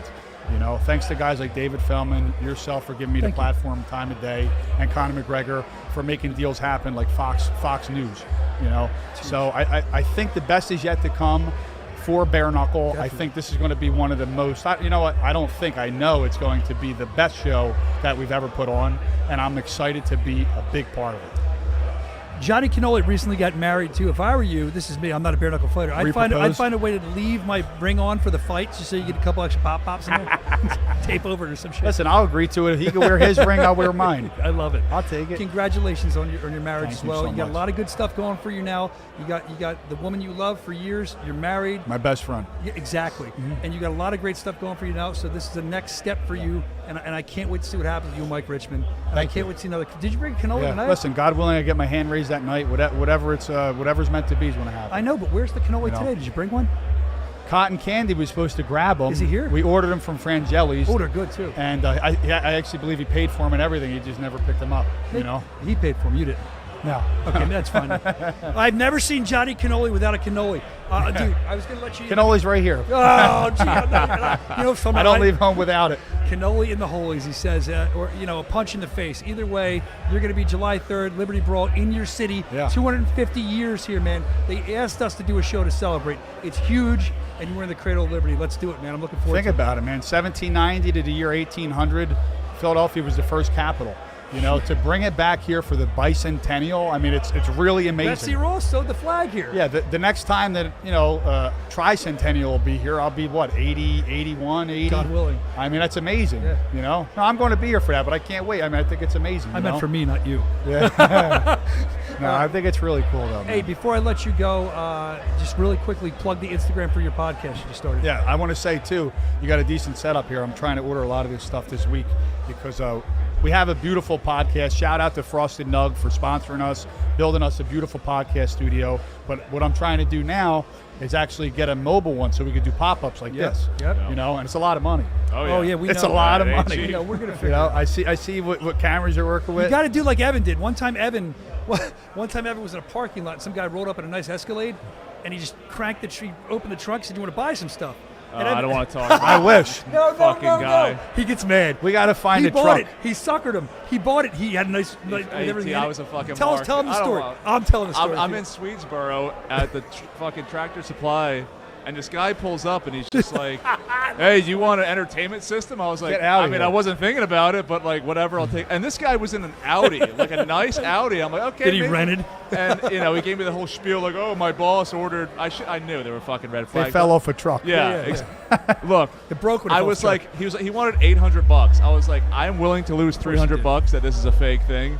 $300, whatever. He's like, all right. He's like, I did you a huge favor. Whatever. I'm like, yeah, okay. Of course he did. I get home, look it up. It's like off Temu. It's like $50 for the whole. Oh, fucking no. thing. And I was like, whatever. That- I that- thought you made a score. No, I hold thought on. Listen what the scumbag does then. This is you'll love this. What did he do? Yeah, I know what you did. He Oh, got me. it home. He realized he's a piece of junk. No, this right? is before. This is good. So you bought it. So I was like, Sorry, I'm I was like, confused. oh, I got this nice thing, Junior. And Junior's like, I'll give you $1,000 for it. I was like, oh, fucking done. Then I looked it up. And it was like total shit. And I was like, I can't do this to Junior. at least I'll you got take a it. good Then, one. then he called Yeah. Junior. I'll take That means a lot. 500. No, That- he tried to get him for 500. That's not 1,000. bullshit. Sweet. I'll tell the That's, truth. that's a lie. It's now sitting in my basement, unused in the box. Not What are working. these? Shure SM7Bs? Yeah, these are good ones. Yeah, they're nice. I'm going to go 7Bs. with something like this. I like I said, I was in Nashville. I can help you out with your podcast. Yeah, We'll let's talk go. about it. But Listen, Cannoli Nation, tune in. We just did our first live show yesterday with Pat Sullivan and Matt Turnbull, Eddie God Alvarez. bless you. It was awesome. I mean, I can't ask for a better opener. You know what I mean? But we're going to have amazing guests on, and I'm excited, man. Cannoli and the boys. I'm excited too. I'm excited Thank for your you. fight July 3rd. BKFC.com to find out more. Johnny Cannoli Garbarino. Let's go. Somebody, Mike Richmond, the Marine, is going to catch a cannoli slap. I'm looking forward It's to seeing what inevitable. happens. All right, thanks for coming on, bro. All right, brother. Thank you. Throw them up there. Don't slip on the wire. All right. There he goes, Johnny Cannoli Garbarino, headed out of here. Who Big Reed in the house? What's that? I'm sorry, I got Oh, excited. no, you can't. You don't want, I'll bring him on if he wants to talk. I would love to. Oh, who? Oh, bigger than Big Reed.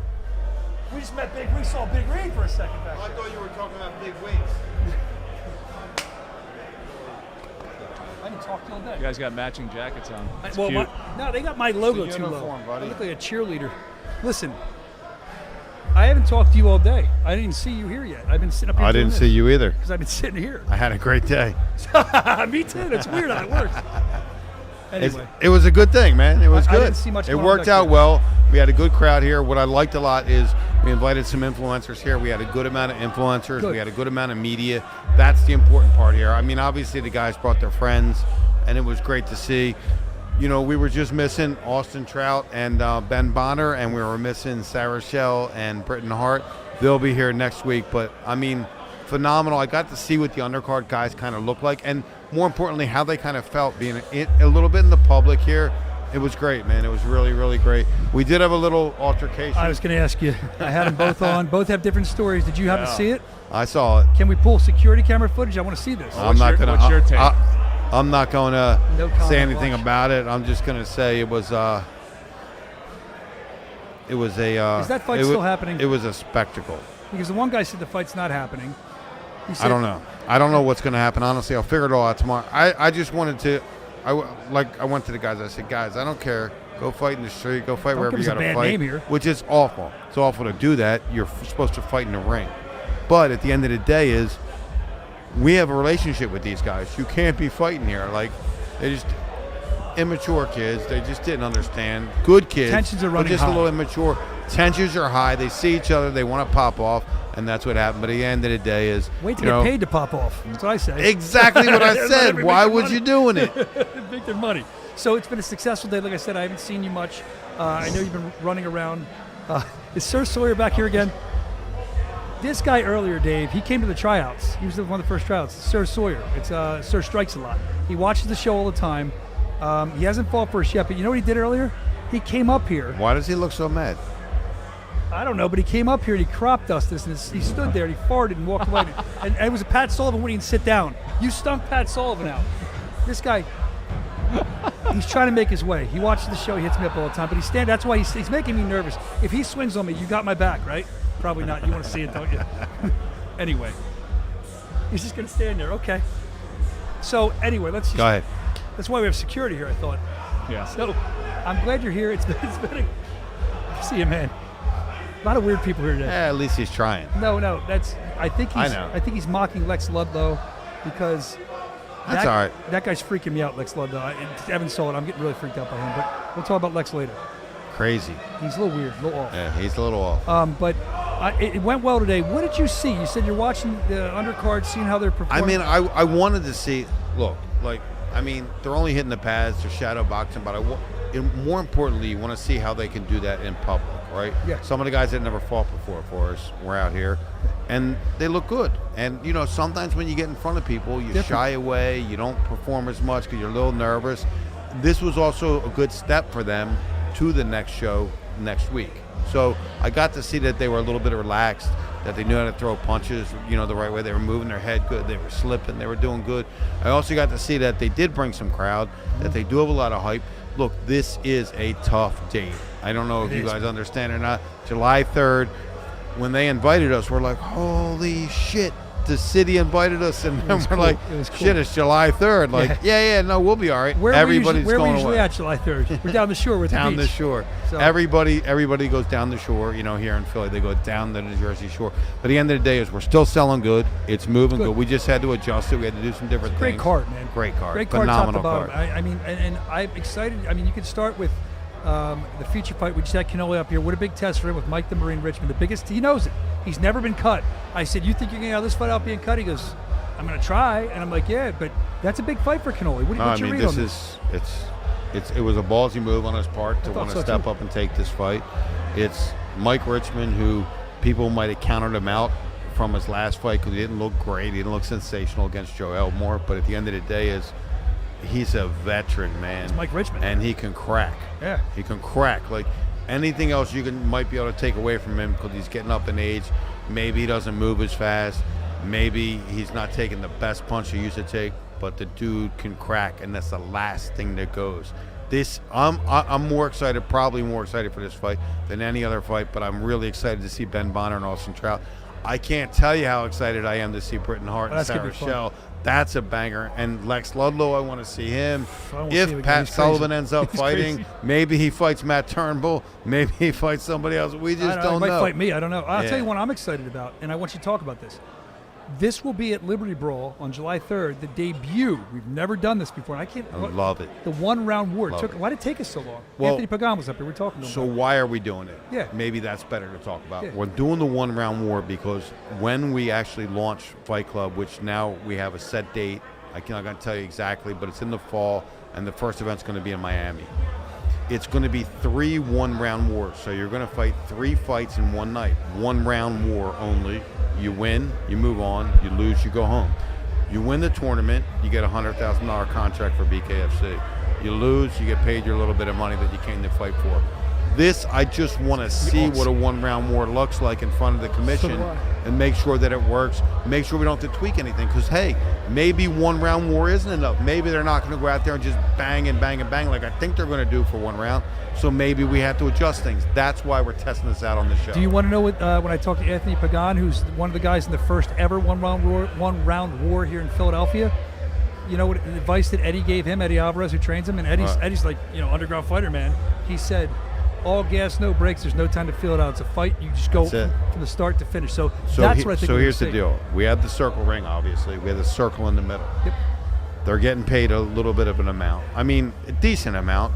Not the same as obviously they're getting paid to fight 5 rounds. Decent amount. But if they stay inside the circle, they're double their purse. Get out of here. Is that Yeah. like a normal thing with one-round war all the time? If they stay in the center circle, they double their fucking purse. I mean, why? Because you can't play patty cake in the fucking center. It's going to be a fucking war. They can't play patty cake anywhere with the minute. Now It's going to be a war. I'm really I excited actually want to see do it. that with Evan. What, a one-round war? Let's do it right now. Yeah. Can we do a 1-round war? He's ignoring Yes, we have wars every day. All of our meetings. No, I want to. We had a good one yesterday. you. On Monday, right? Today's Tuesday. You're right, man. So you guys pissed me off, man. Not necessarily you guys. Yeah, I didn't do it. Not necessarily you guys. I was pissed. I could tell. But let's get back. One-round war is huge. We'll be debuting that at Liberty Brawl in Philly, July 3rd. The other thing I want to talk to you about was there was something else. Oh, the fact that Austin Trout, this is going to be on DAZN, by the way, too. Yes. That's what I want to hear. That's correct? Yeah, it's exclusively on DAZN.com. DAZN.com. Get there, man. It's the only place you're going to see it. They love boxing there. They love Austin No Doubt Trout. And I think you're going to see Ben Bonner. We've seen Ben Bonner coming to fight. I know you're excited about it, but just talk about that fight. What's your read on that fight? I mean, again, it's like Father Time, right? Father Time plays a funny game on you as a fighter. You don't know when he actually grabs you and pulls you. Did Father Time hit Austin Trout yet or not? We don't know. We're going to find out. Not that I've seen, but we'll see. I know. We're going to find out. I mean, again, first thing to go is your chin. Last thing to go is your ability to crack. Austin Trout can box, one of the best pure boxers that's ever been in the game.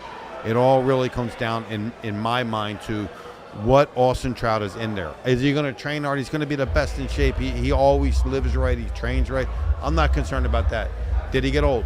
I don't think he got old, but that's the only question. Did he get old overnight? Because also when you get old in fighting, you don't know you're getting old. All of a sudden you wake up, you get in that ring and you're old. And I don't think that's happening.